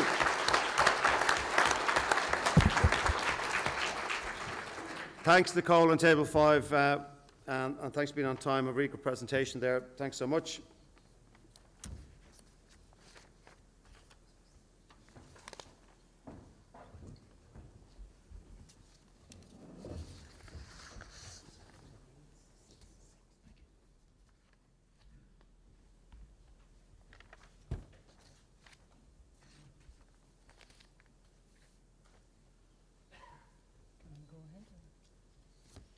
So, Table 6.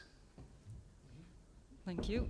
My name is Sophie, and I'm from Table 6. And please, Table 6, add anything if I forget something. Okay.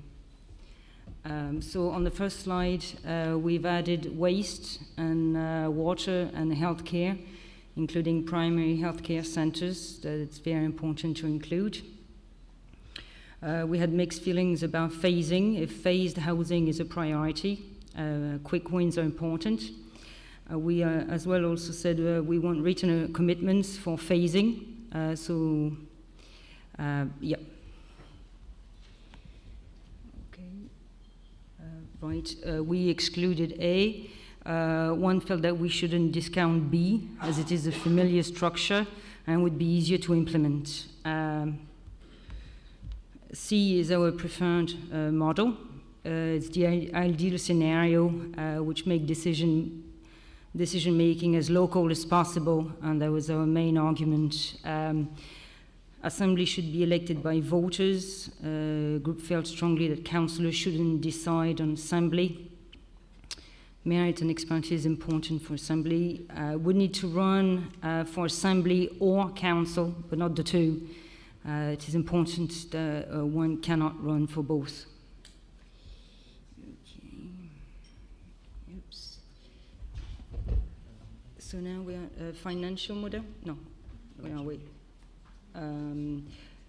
Oh yeah, on this one, which one am I on? Yeah, we're on the same one now. Oh, okay. So here we just said, should the cabinet, if agreed, be selected by the DM or elected by voters? So we said that increased level of representation at the part-time level is preferred by increasing councillors. The reasons we had debate over this. Some felt the elected mayor should create their own cabinet, but it's important that this isn't on a party basis due to bias. Merit and expertise is very important. Might be necessary to stipulate in creation of cabinet. Group ensure whether DM should be affiliated to a party. Okay. Oh yeah, so we didn't agree with the first financial model. We didn't agree with the statement that said that the elected mayor should be able to raise funds for markets and so on. We added that local government should be able to implement environmental taxation where national level is insufficient. Oops, and then what did I do? Here we are. So, which one are we on now? Features of DEM. Okay, features of DEM. We just changed the last point to include more than one senior public servant from different departments and to stipulate that they don't have decision-making power. Is that it?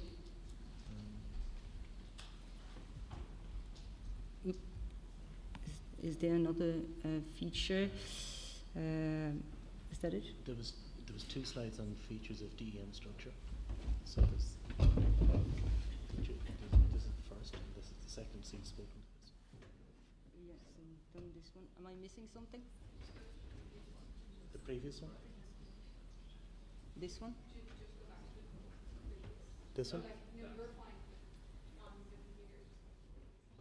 Okay. Yeah, I'm lost on the computer.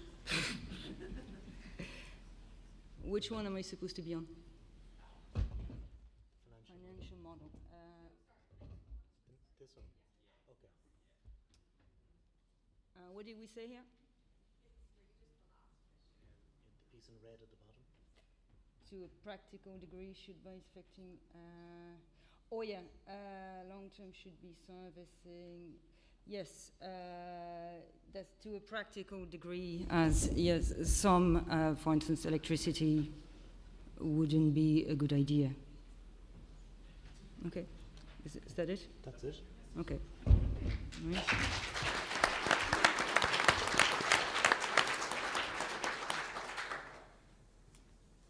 Thank you, Sophie. On table 6, thank you very much. Now we call upon table 11, please.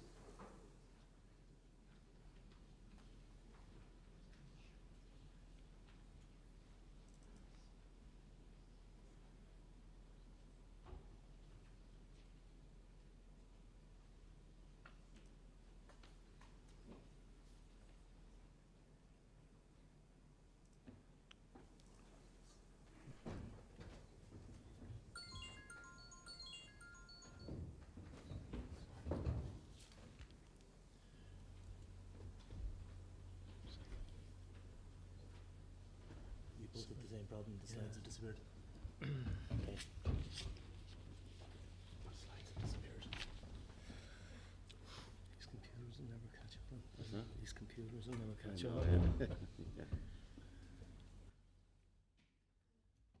Thanks everyone's patience, and it's difficult when you come up here, even for me at the top, to be given a presentation, so really appreciate everyone's courage to take the leap of faith, but it's much appreciated.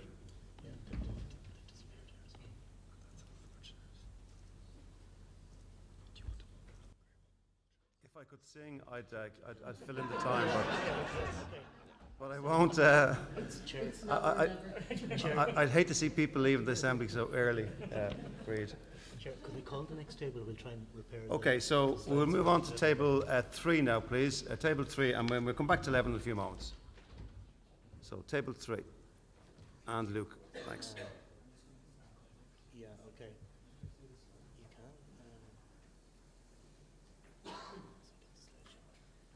Yeah, exactly. Just the right one.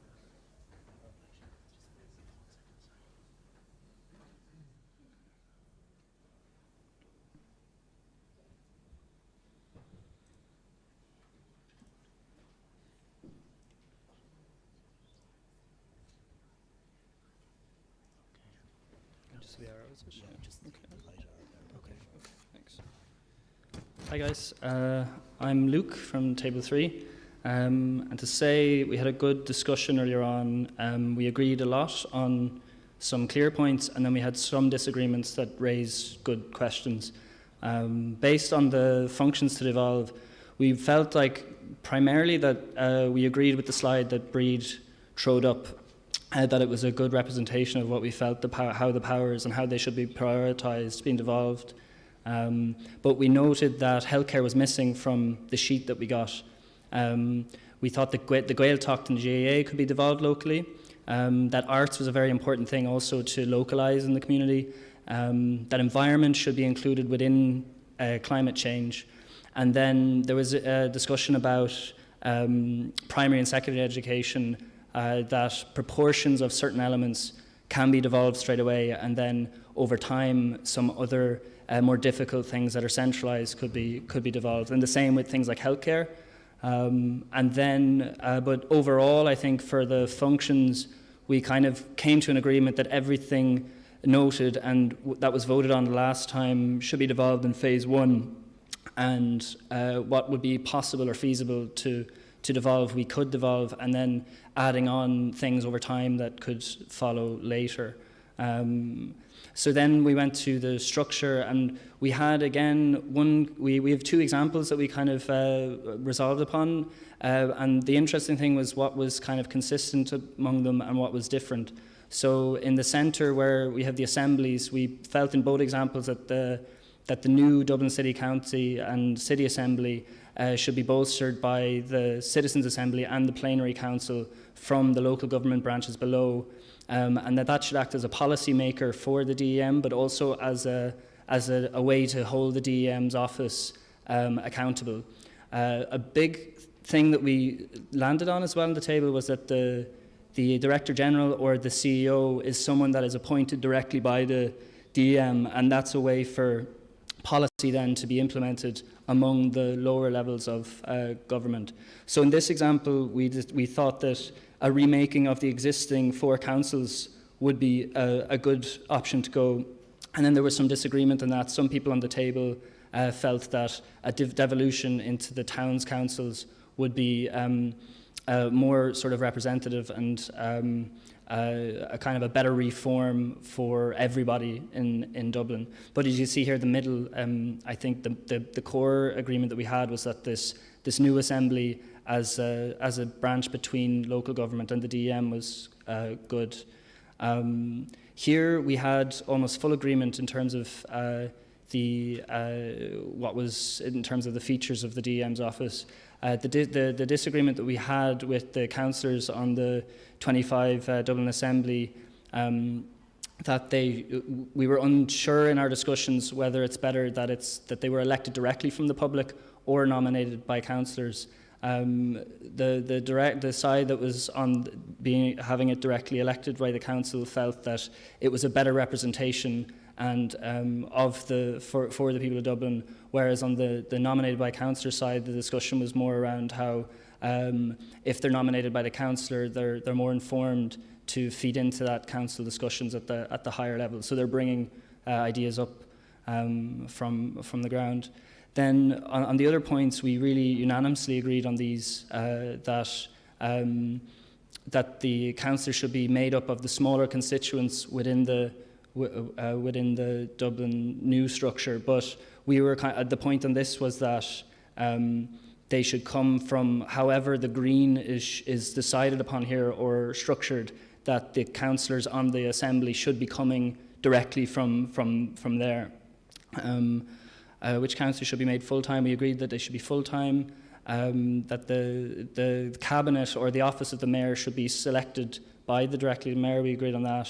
And that we also agreed, and this was a nice point actually, that unanimously we agreed that it should be aligned with the 18-year-old, and the mayor doesn't have to be a citizen of Dublin. That I suppose it's up to the people of Dublin to decide who is best to choose.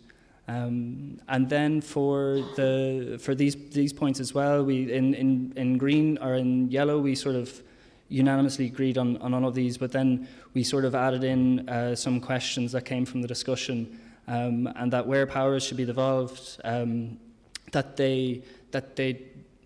as the power devolves, the budget devolves with the power. So things that are more situated in local levels should be funded at the local level, and then as they go up in scale, they should continue.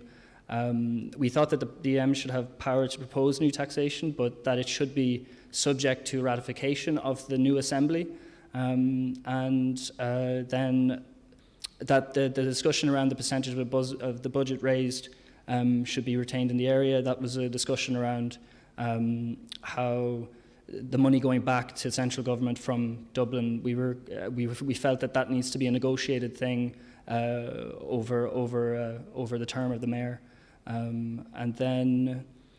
Yeah, so these points as well, I mean, they're all on the sheets. We kind of, we unanimously kind of agreed on those as well. So I think that's everything.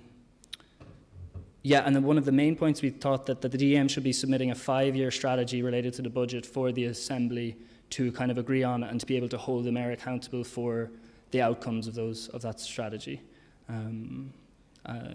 Another point was that the comment that there should be a senior public servant on the mayor's office, that should be someone appointed directly by the mayor, not somebody that's appointed by central government or within the council itself, that the mayor gets to choose that senior civil servant who helps operate. And that's everything. Yeah. Okay. Thanks, Luke. Thank you.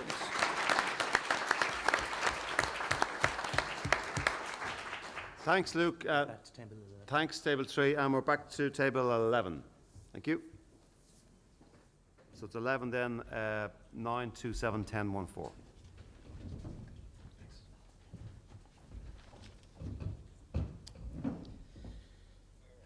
How you doing?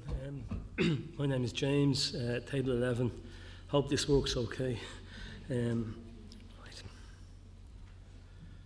Okay, on this slide here, points to make would be the majority supported primary health care coming under the DEM's responsibility. That was unanimous, basically. Table unanimously opposed the DEM having responsibility over policing. The majority opposed the DEM having responsibility for climate change and tourism, sport and culture.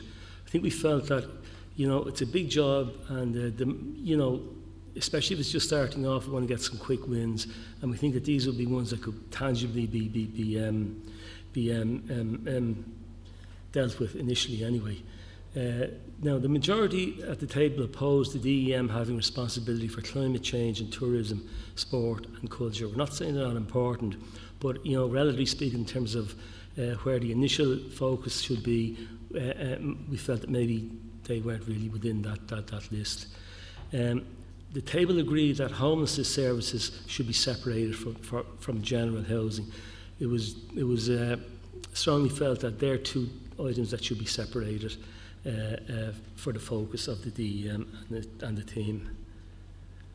Okay. Now, in terms of the structures, it was unanimous that structure A, or example A, was what we agreed upon would be best suited to the DEM and the groupings there. So what we say that the majority of the table agreed that structure A should be used, with the proviso that the strength and power of the Citizens' Assembly should be comparative to that of all the Cabinet. Now, on that basis, we felt that example B, we didn't really like this one, because that yellow box there in terms of the new Dublin City and Council Assembly, we felt that structure there was too many layers in it, really. So we felt that we would advise eliminating that yellow box there in that regard. The majority of the table agreed that's to delete structures C and D. Now, looking at that one there, it impacts the next slide, because if you look at the two first questions here, the questions are predicated upon having that new Dublin City and County Assembly. We disagree with those, or it says that if agreed, we didn't agree with it, so we didn't answer those first two questions. We basically thought that they were kind of superfluous. The bit in red there, influence, it relates to what we did add in terms of an answer. And we're saying, as the majority objected to the City and County Council Assembly, the first two questions, as I say, are moot points, we felt. The majority favoured all councillors being elected on a full-time basis. The majority agreed that Cabinet should be selected by the DEM and councillors rather than the DEM alone. We felt that wasn't appropriate. You need quite a certain number of heads to get the right decision and pick the right people, rather than leaving it down to one person. It just didn't fit right or sit right in that regard. Now, we felt that the majority agreed that election criteria for the DEM should be aligned to councillor election criteria, and there were two strong objectors at the table to that. But by and large, the consensus was the same criteria should be used for the election as outlined there. In terms of the financial model, the majority favoured DEM's ability to raise funds from markets, from the market, loans and investment provided there are very strict oversights. Wouldn't rule it out, but there should be close scrutiny of it if it arises. And there was one strong objection to this. The majority favoured adopting equalisation measures to accompany the DEM's ability to raise revenue from Dublin. So, in other words, if you think of all the revenue that's raised from, say, motor taxation or similar in Dublin, it shouldn't all be spent in Dublin. There should be an equalisation approach to how it's dispersed in that regard. And finally, the DEM should be required to balance their annual budget. There should be a major focus on that. As good practice in that regard. Features of the structure. There was one strong objection to clear mechanisms for removal of if the DEM is unethical or ineffective. But by and large, we felt that there's going to be a need to have those kind of factors put in place, but one person should be noted and felt that it wasn't appropriate to do that at this point in time. The majority took view that all decision-making groups should aim for inclusion. A minority was strongly opposed to positive discrimination of any kind. So not just gender-based, there should be all other factors regarded in terms of those criteria. That was the point there. That was really it. So, okay. Thank you, James. Thanks so much.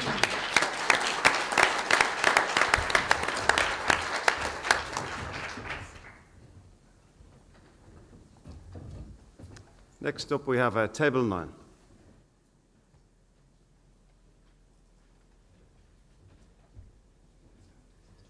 Okay, great. Let me see if I can get this, the notes on as well. Okay.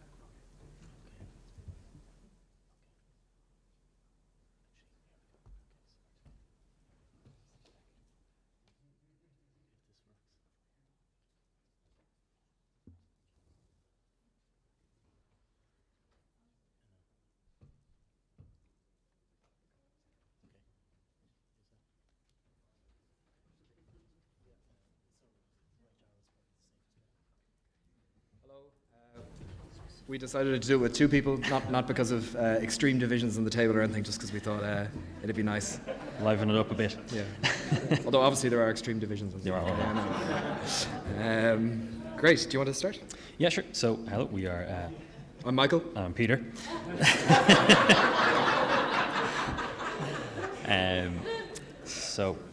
So our group generally agreed about the powers that could be devolved. We agreed that policing could come in at a later date. It's probably pretty difficult to bring it in at the beginning. Same with healthcare. Alongside climate change, that'll be pretty difficult to devolve. It's probably best that's kept at a national level for a more effective response. So, next slide. Okay. Yep. All right. So we chose example B as a good structure, kind of very similar to London. And we just thought it was a simpler structure, and that was a bit better in the sense that you could keep the same local authorities, and we'd have mostly ceremonial powers as is, and chairing powers for the deputy mayors, because it would overlap otherwise. There were two things in particular. I think we thought that having the group in yellow would be important for kind of a citywide accountability for the mayor. So it's not just 4 smaller councils kind of carping at them ineffectively. It's actually one body that can hold them to account. And then for the cabinet, we said they could be councillors, but I wouldn't restrict it to that. And you could have, as they do in other cities, some experts, some people who work in the sector, and some politicians as well.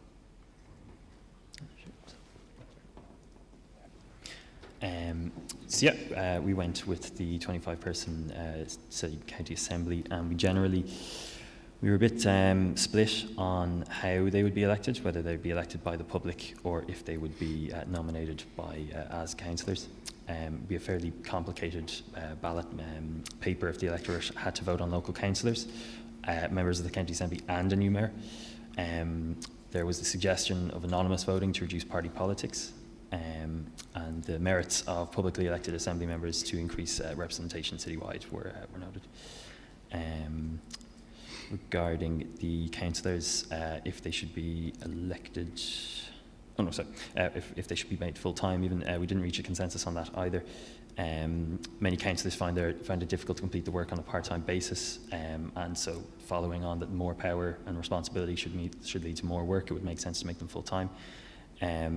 However, there was disagreement at the table regarding that. And should they be selected by the DM if elected by voters? We felt the cabinet members should be selected by the DEM. However, there were some concerns that the cabinet members shouldn't be all from the same party if the DEM is from a particular political party. However, some group members felt that the cabinet members didn't have to be councillors, as is the case in London. Perhaps instead they could be experts in that area. Okay.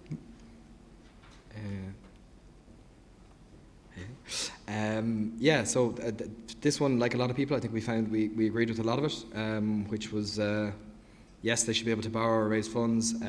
As someone previously said, budgets should generally follow functions. They should be able to introduce local taxes, and certainly some of the funds from property and motor taxes. Obviously, there's more detail to that, but we kind of broadly agreed with that. However, some people pointed out that the proposal wouldn't be accepted by central government. A body this assembly has come to hate, clearly. So, thank you. So in general, we agreed that the role should be kind of above party politics. One person felt that the party politics should be completely removed from the position and not have any political affiliation on the ballot paper. But some of us felt that it was informative to know what political party or ideology lines that a mayor would operate on. We agreed that a minimum of about 40% of groups, councillors related to the DEM should be women. And we agreed it makes sense that the standards are agreed nationally. For example, in education, that the curriculum is set at a national level, but some of the more local implementations like land use and acquisition could be done locally as well. And then final slide, hopefully we're not over our time. We thought a lot of this was fairly non-controversial and likely to happen anyway. Like, I'd hope the directly elected mayor will be meeting with ministers regardless of what we put in legislation, or that they create working groups. We did say that maybe the accountability mightn't necessarily be done by an oversight or monitoring committee, but that's why we liked B, because it has accountability built in. It has an assembly that's already going to keep them accountable, or at least try to. And then we agreed, there should be a senior public servant that would work closely with the DEM. I guess in some ways they'd probably be a bit like a minister or something with the department and some senior civil servants there. So yeah, that was us. That was our lovely table. Table 9. Thank you very much.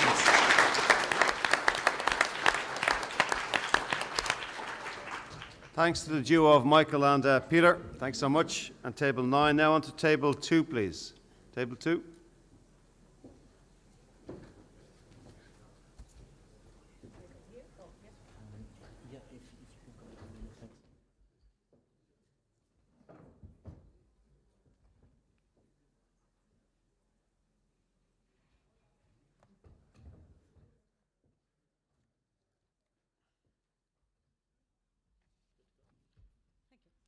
Hello everyone, I'm Meena from Table 2.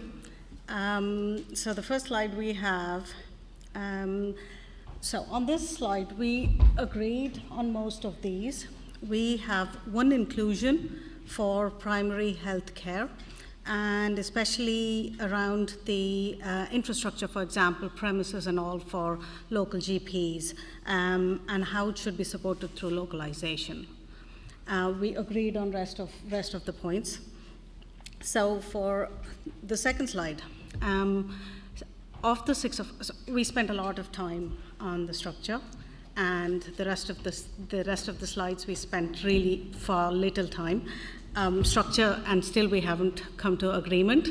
So 5 out of 6 of us agreed that we don't like structure A because there's not enough accountability for the DEM, and then the structure B, C, and D, we didn't get to agreement on them. However, C was favored a little bit more than B and D.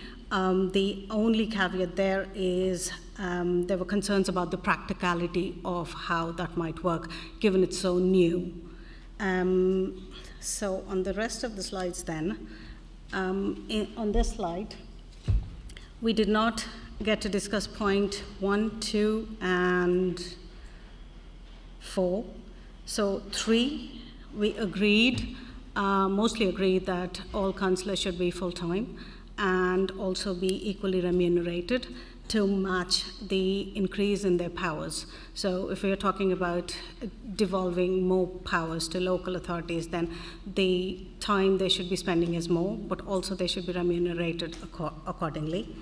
And on point 5, we agreed citizenship should not be a requirement. However, on the age aspect, we discussed a little bit 18 is too young, and how, social media can make an 18-year-old a DEM if we put them in there in the mix. So we discussed about that a little bit. And financial model. So here we talked about, on the first point, we talked about loans, and we said there were concerns about what kind of loan will be amassed on a city, and how will the mechanisms be working, and how it will be managed if DEM is allowed to go get loans for the council. And the last point was, we wanted to say there's maybe another way of looking for funds, corporate tax, maybe half and half, or sharing, or a part of company taxes for council, and additionally get large corporations to spend a part of their corporate social responsibility funds on council or local areas. So that's us. Okay, Meena, thank you.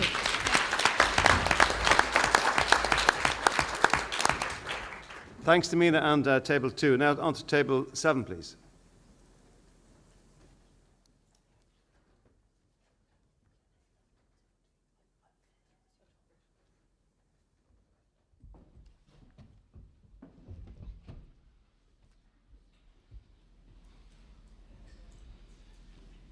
Hi, my name is Evie. I'm from Table 7, and we kind of skipped over, well, we just had general consensus and didn't change much in our first few slides, so we mostly focused on the structure, so that's what I'll spend my time on. We kind of went with a hybrid of A and B in that we took the structure of B with the assembly, but then we added in the working groups from A. We kind of felt that the assembly was like a previous group said that it kind of gave automatic like oversight and checks and balances, and we felt that that was very important. And then by adding in the working groups, you get that expert insight and making sure that policies are being made by people who actually know what they're talking about as well. So we also said that the Cabinet should have a sufficient number of councillors to deal with each of the powers that we choose to devolve. So if we were going to devolve 10 powers, there should then be 10 councillors on the Cabinet, so that everyone could get an individual portfolio and people wouldn't be overstretched if there was a smaller Cabinet. We also felt that the CEO should be, like the current CEOs should be abolished, and that there should be kind of a Director General to assist the DEM with a staff underneath them to make sure that everything is running smoothly and to actually get the policies implemented. And then we also felt that the councillors should be elected by the public, and then from the councillors the assembly is nominated by the fellow councillors, so that you're not like doing double elections where you elect your councillors and then you go back again and you elect an assembly from them. So that kind of ties then into the next slide. So yeah, they should be nominated by the councillors, and then it kind of that made the second point there fall away, because it just was, if it's going to be nominated by the councillors, it's obviously not a question. And then on point 3 there, we thought that this was going to be contingent on the structure that was chosen. So a smaller cabinet should be, if it was going to be a smaller cabinet, they should be full-time. There are larger assembly, or councillors who aren't in the cabinet or assembly could be part-time. It would very much depend on the system that was chosen. There was a good point made that you can't, like, part-time should be available, because business people who have other jobs shouldn't be ruled out from doing it. If you want to get a broad spectrum of people, you need to kind of have that flexibility there, that it shouldn't have to be a full-time position. And then on point 4, we agreed that the cabinet should be selected by the elected councillors, but we thought it was important that there was a geographical, and by that we mean among the 4 councils, balance there, so that there wouldn't be any regional disparities. And then, yeah, there was kind of general agreement in our group that all of these points should be open for consideration in regards to finances. But we did say that if there was going to be like raising funds on international markets, there should be like full transparent and oversight and everything, and checks and balances put in place to make sure that that was done properly. And then the group was very in favour of equalisation, so we felt that the DEM shouldn't be able to retain all of the funds that are raised in Dublin, because obviously that would disadvantage the rest of the country. But we did say that property tax could probably stay in Dublin, and then motor tax could be redistributed nationally. And then finally, we were generally agreed on all of these kind of being options. In relation to schools in particular, we thought that the DEM should have a role in deciding where they go, but it should be done in conjunction with the Department of Education, so there should be sort of communication and back and forth there. And then finally, we said that the minister shouldn't have any role in the removal of the DEM, because you wouldn't want it to be politically motivated, that if they were of the same party that they would refuse to remove, or if they were opposite. But yeah, that's everything from Table 7.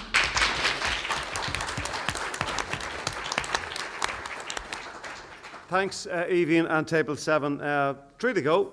Table 10, 1, and then 4. Table 10, please.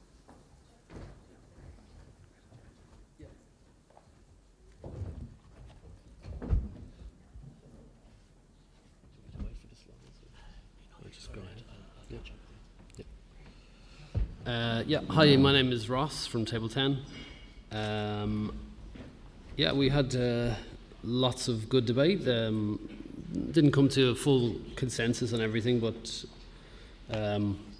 a lot of agreement, some few bits of disagreement. But so yeah, in terms of powers given to the mayor to be devolved to the mayor, the only thing we added was emergency services to be devolved, such as fire and ambulance services, presumably as a city and county-wide system.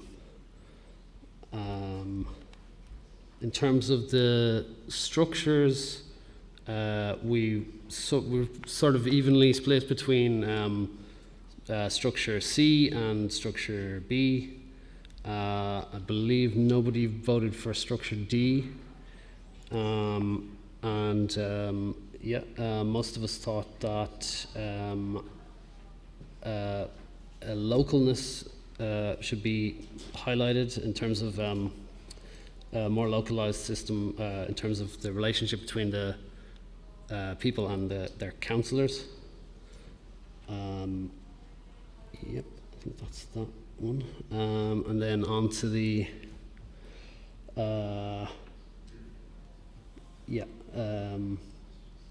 onto the questions of how the possible new Dublin Assembly could be organised. We said the council. We said the councillors on that assembly should be elected by the public.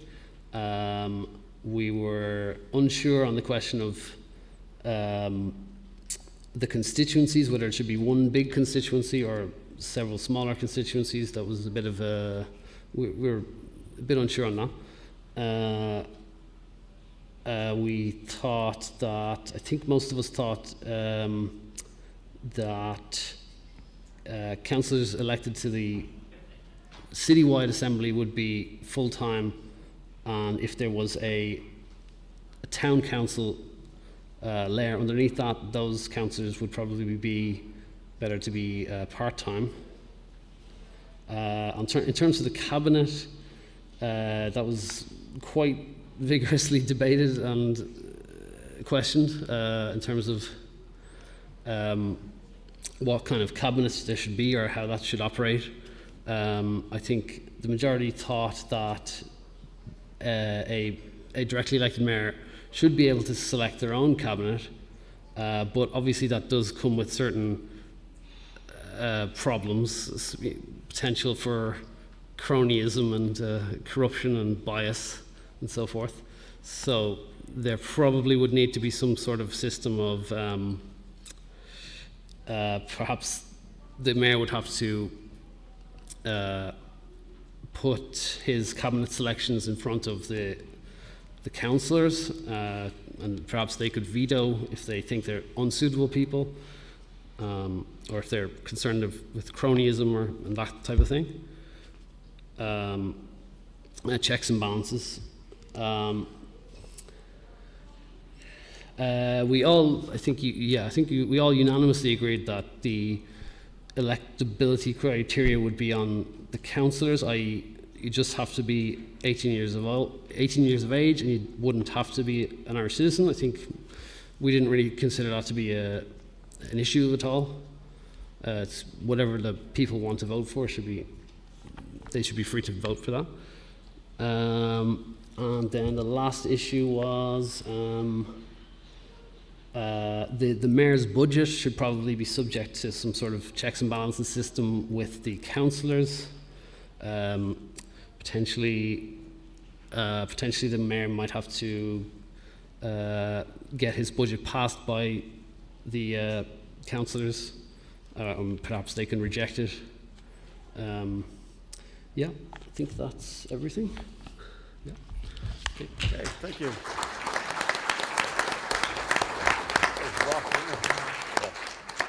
Thanks, Ross. On table 10. Table 1, please. Table 1.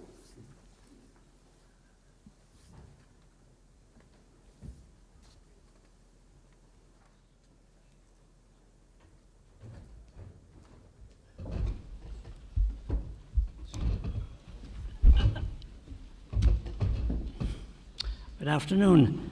I'm Gerard from Table 1, and I suppose I should begin by quoting those infamous words of Henry VIII to his first wife, Catherine of Aragon, I won't be keeping you long.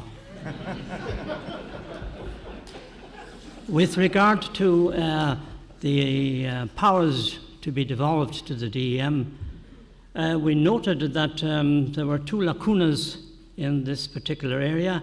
One was that healthcare was left off, but following discussions, we believed that there was a much too complex issue and decided to leave it. And the second issue was with regard to the water. That was not on the list, but again, as it was felt that this was being dealt at a national level, it was better to leave it to Irish Water. With regard to the 4 structures, we believe that at the table, example D was preferred, although there was some discussion with regard to the other issues. One opinion wanted to include that town councils should be in the diagram because the more councillors are needed to improve representation.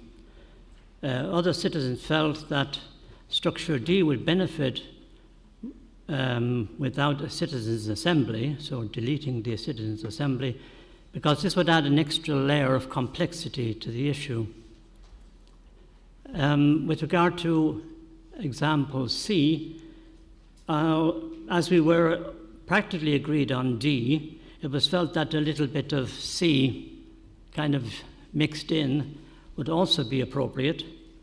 And it was also felt that C, in C, possibly a cabinet might hold portfolio. So people on that, each individual would hold a portfolio. With regard to these 4 issues here, number 1, we felt there was a 50-50 split there, but not just a 50-50 with regard to numbers, but with a mix of both ideas. And that would seem to have satisfied everybody at table 1. With regard to number 2, that is councillors of the new area, Dublin City, it was felt that councillors could be nominated by people to the Assembly. There was also other suggestions that the public could elect assemblies, and that some others wanted the Assembly to be elected by both public and by the councillors. With regard to councillors on the new City Council or Assembly, if it was agreed, these should be elected on the basis of smaller constituencies or smaller areas. The reasoning behind this was that if one area was selected for the election as a whole, it was likely that councillors would be or could fall from just one area, small area within Dublin. There was also some discussion with regard to which councillors should be given, or should councillors be given a salary which is equivalent to a full-time role. That was how we would have rephrased that number 3. Further discussion was that all councillors deserved to be properly reimbursed for their work, and that we felt that there was a need for clarity really on what we actually mean by full time. Also there was some discussion with regard that if the cabinet, as if it is agreed, be selected by the DM or by elected by voters, we felt that the cabinet should be elected by the DEM, and the reasoning behind that was that this would standardise the election as in other systems. We felt that the criteria for to become the DEM, or a candidate, should we say, for the DEM, should be aligned to councillors' elected criteria, or election criteria. By that we mean that they would be over 18 and not necessarily a citizen of Ireland. It was noted, however, that we should add that they should be resident within the Dublin area. Others said that this was unnecessary, as it would, some would struggle to appeal to voters if they were not resident within the area, and because that would also exclude people who live outside of Dublin but who commute daily to work within Dublin. So these are some of the differences of opinion that actually arose in this question. With regard to the features for the DEM structure, we made some changes here, and we added on number 4 that the DEM convenes meetings with local and national agencies to implement policies, progress goals in order to achieve efficiency, reduce duplication, and advance a vision.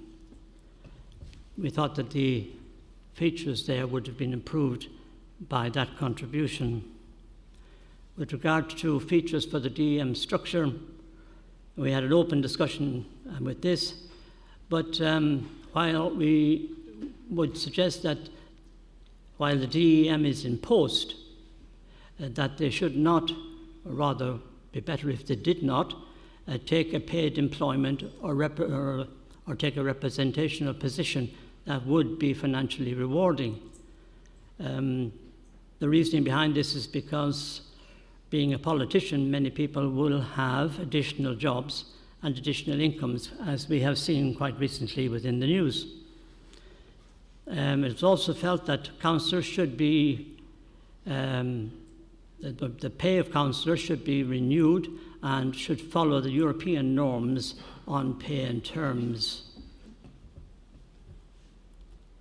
And finally, with regard to the financial mode for the DEM, we decided that the first section there, first statement there, should be removed, but also felt that local authorities could go to the markets to find financial assistance, but that this presented great financial risks as local authorities ran the risk of becoming bankrupt. Oops.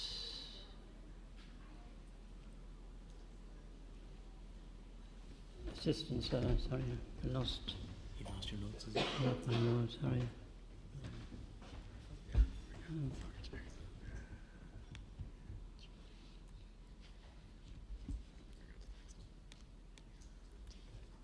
Oh yeah, that's it, yeah. Where am I now? Thank you, Michael. It was also noted that if DM was to look to the markets for larger loans, that this would have to be approved, usually by the minister in any case. We also felt that that the idea of motor tax could be split within that statement and should read that the DEM can convene a budget meeting and has the overall leadership on city budgets for major infrastructural projects, and the DEM could access central government fundings through loans or grants. And that's it. Thank you very much indeed, and thanks to my assistant.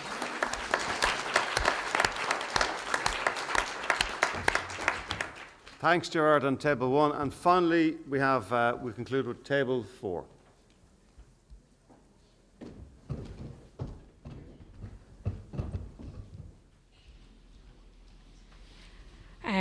Hi, I'm Rachel from table 4. I have the pleasure of going last, so at this stage everybody else is concentrated on something else and hoping I'm hurrying up. So our table was very precise in relation to what their views were, and there was consensus on nearly all of the matters that we proposed. Where there was dissent, I will highlight it. So for the first category, in relation to what powers will be dissolved, there was 2 extra factors that we felt would be beneficial to be within the domain of directly elected mayor. That was waste management, to ensure that there is a streamlined and coordinated approach across the county in relation to that service. And then community health care, and the rationale for this was to ensure that the city is being facilitated at a city approach and to ensure that community facilities are provided where they're needed and that they're core to the infrastructure of the city. So often there was a discussion at our table in relation to developments going up without facilities, etc., being put in place, but that community healthcare facilities would be within the responsibility of directly elected mayor. So our table looked at all the slides proposed in relation to structure and agreed with none of them.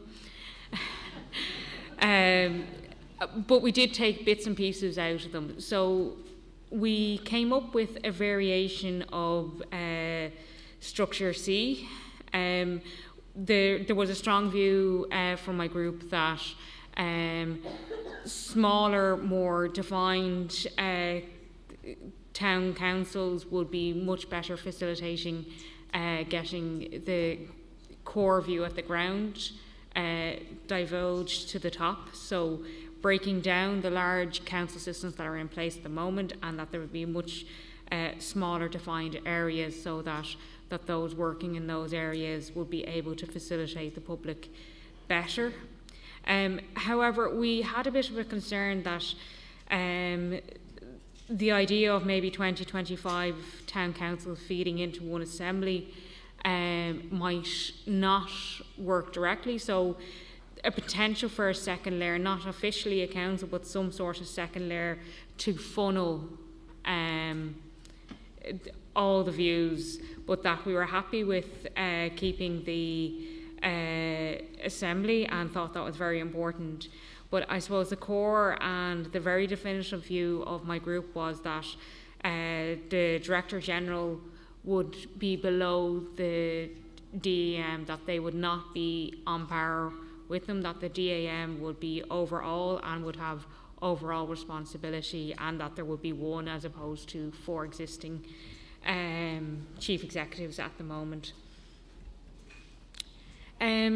Going down to how it would be, so there wasn't full agreement on the table in relation to how they'd be elected.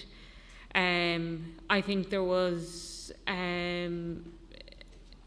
more majority moving towards being elected by the public themselves, but there was also some that view that being nominated directly by the council. Very strong views in relation to how, so based on smaller constituencies, was very much seen that to ensure representation across the board and fair representation, that it would come from smaller areas. In relation to full-time, I think there was nearly a consensus of full-time on all bases. However, it was conditional on what structure was finally agreed. So that's where we are. In relation to the cabinet, that it be elected by the voters. There was some discussions in relation to the criteria. That we all agreed the criteria be the same as the council criteria and not conditional on citizenship. There was some discussion in relation to having an additional criteria of experience. However, there wasn't agreement on it. Moving on to the financial model, we were very much agreeing that most of these would stay in place. We were in agreement that they should be able to take out loans for large investments and to be able to facilitate large projects such as big transport models, that this would be helpful and beneficial, but that there be checks and balances and regulation in relation to what type of loans, what they were for, and that was very important, that they couldn't just take out loans for anything, that it was very much the loans would be very much governed and regulated. There was discussion in relation to local property tax, that there was consensus within our team that the local property tax should absolutely stay within the DAM. There wasn't consensus on the motor tax. I suppose the argument there was people's properties are where they are, they're in the county. However, people from Dublin travel outside Dublin, vice versa, and how feasible and practical it would be to ensure that the motor tax would be within the directly elected mayor's domain. Moving on to the structures, I suppose we agreed to all of these and we added a few. There should be regular meetings with the DEM and town councils. We felt that was a given and that it was an absolute compulsory. Then additionally, clear communication mechanisms between the councils and the DEMs, so that be a formal process outlined in the structure. And the DM accountability. To whom would the DM be accountable? Would it be the minister or other accountability mechanisms? So I suppose this goes to some of the discussions in relation to the monitoring committee, and there was some concerns that we want a directly elected mayor to be able to have functions and be able to get on and do work, and that if there was oversight and difficulties in relation to multiple committees, that might be a problem. So I think there was probably still a little bit more to develop in relation to accountable, ensuring who is he accountable to and how he can proceed. That's us.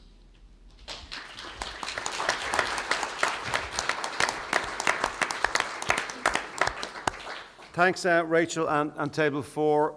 I must say, EAG, you might be unemployed for 3 weeks' time for the last meeting.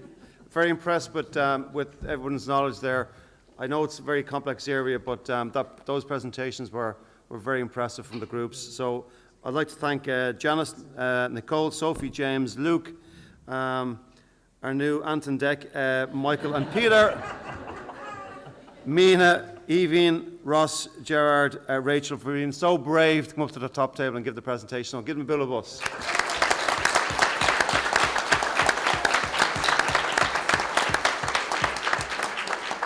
That empowerment exercise certainly worked. We're going to take that away, bring it all together and send the pack out to you, because we'll be convening, we plan in 3 weeks' time.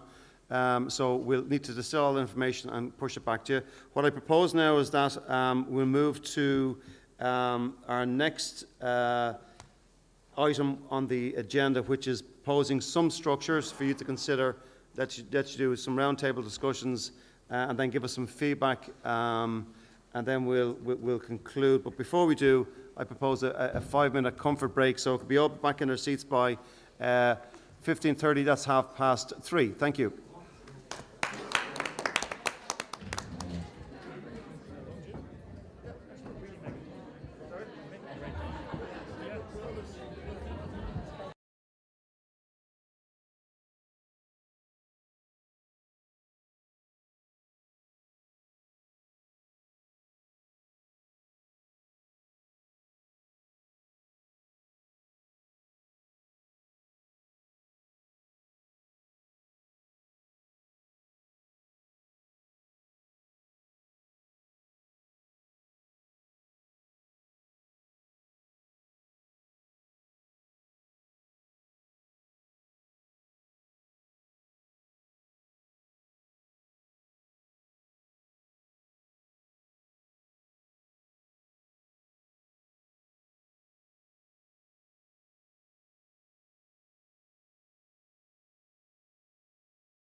Oh, good afternoon, ladies and gentlemen, and welcome to those online joining us here at the Radisson Hotel in the Dublin City Centre for the 4th meeting of the Dublin Citizens' Assembly.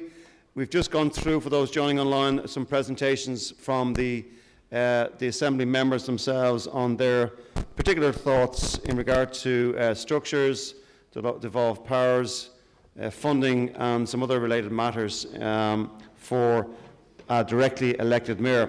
What we're now going to do, I'm going to present for about 3 to 5 minutes, is just some proposals on the structure of your ballot paper.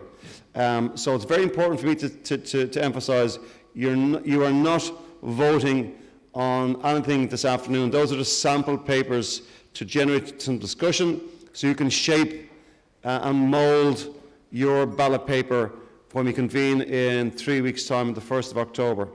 So we have 3 papers, a paper, 3 different colours, white, yellow and green. We start off with the yellow paper. That's yellow.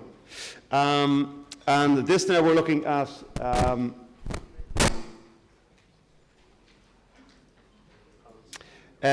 ballot paper 1, the powers of a mayor. You'll see there's instructions at the top. So the possible powers for directly elected mayor are set out in alphabetical order below lines 1 to 11. And we've just put down some of the samples there. You've obviously had some more that you discussed at your tables this afternoon, and maybe some less that you'd like to remove. So the ballot paper will be constructed as follows. So please place an X in the box indicating your preference for the mayor to have powers over, and for example, childcare in the now.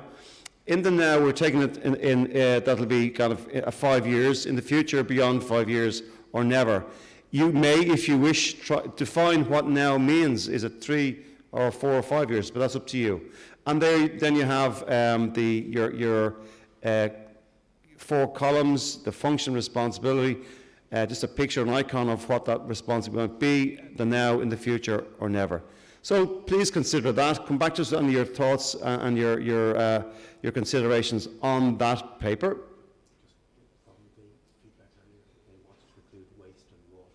Yeah, so if you, for example, as we mentioned, if you want to include waste or water or any other additional function responsibilities, please add those in. Okay, the next paper is the green paper. It's ballot paper number 2, the structure. And the focus here is, would you prefer to choose the structure using and some of the models that you've seen this morning, A, B, C, D, or rank it in your order of choice, or do you have an other? And we saw some hybrid models that were presented in the Assembly this afternoon. Or you may wish to build your own model based on a series of questions. We've just given some examples, and that's all they are, the yes, no. So maybe if I went into the, say the third line there, should we have a deputy mayor? If you tick the box yes, there's going to be some sub questions. So, for example, is that deputy mayor nominated by the directly elected mayor? Is it nominated by the cabinet? Is it nominated by councillors, etc., etc.? And you'll see there we have at the very bottom in italics, if the answer is yes to any of the questions, then we can suggest a number of different options to provide a solution in each case. So a bit of work involved in that paper. And finally, the white paper. We've got ballot paper number 3. There's a question, a yes-no question. Should there be a plebiscite of the people of Dublin before the role is formally established? It's a simple yes-no. And then there's some other questions regarding funding, the term of the office, the time of the election, the term limits, etc., etc. And again, you may, that's a not exhaustive list, you may add to that or take away as the Citizens' Assembly, as you deem fit. Also, some at the very bottom of that page we have, do you also want to consider, and it's your choice, the nomination process? How do you get on the ballot paper? Campaign spending limits, for example, roles, numbers, terms and conditions of existing councillors, or any other questions for the ballot paper. Again, this is a blank canvas. You design your ballot paper that you will vote on in 3 weeks' time. So we're going to now break into a roundtable discussion moderated by our facilitators. At 4 o'clock, we'll break for coffee. We'll be back at just after 4:10 for some feedback. So over to you. Thank you. And we'll see those online in about a half an hour.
including more in the bulk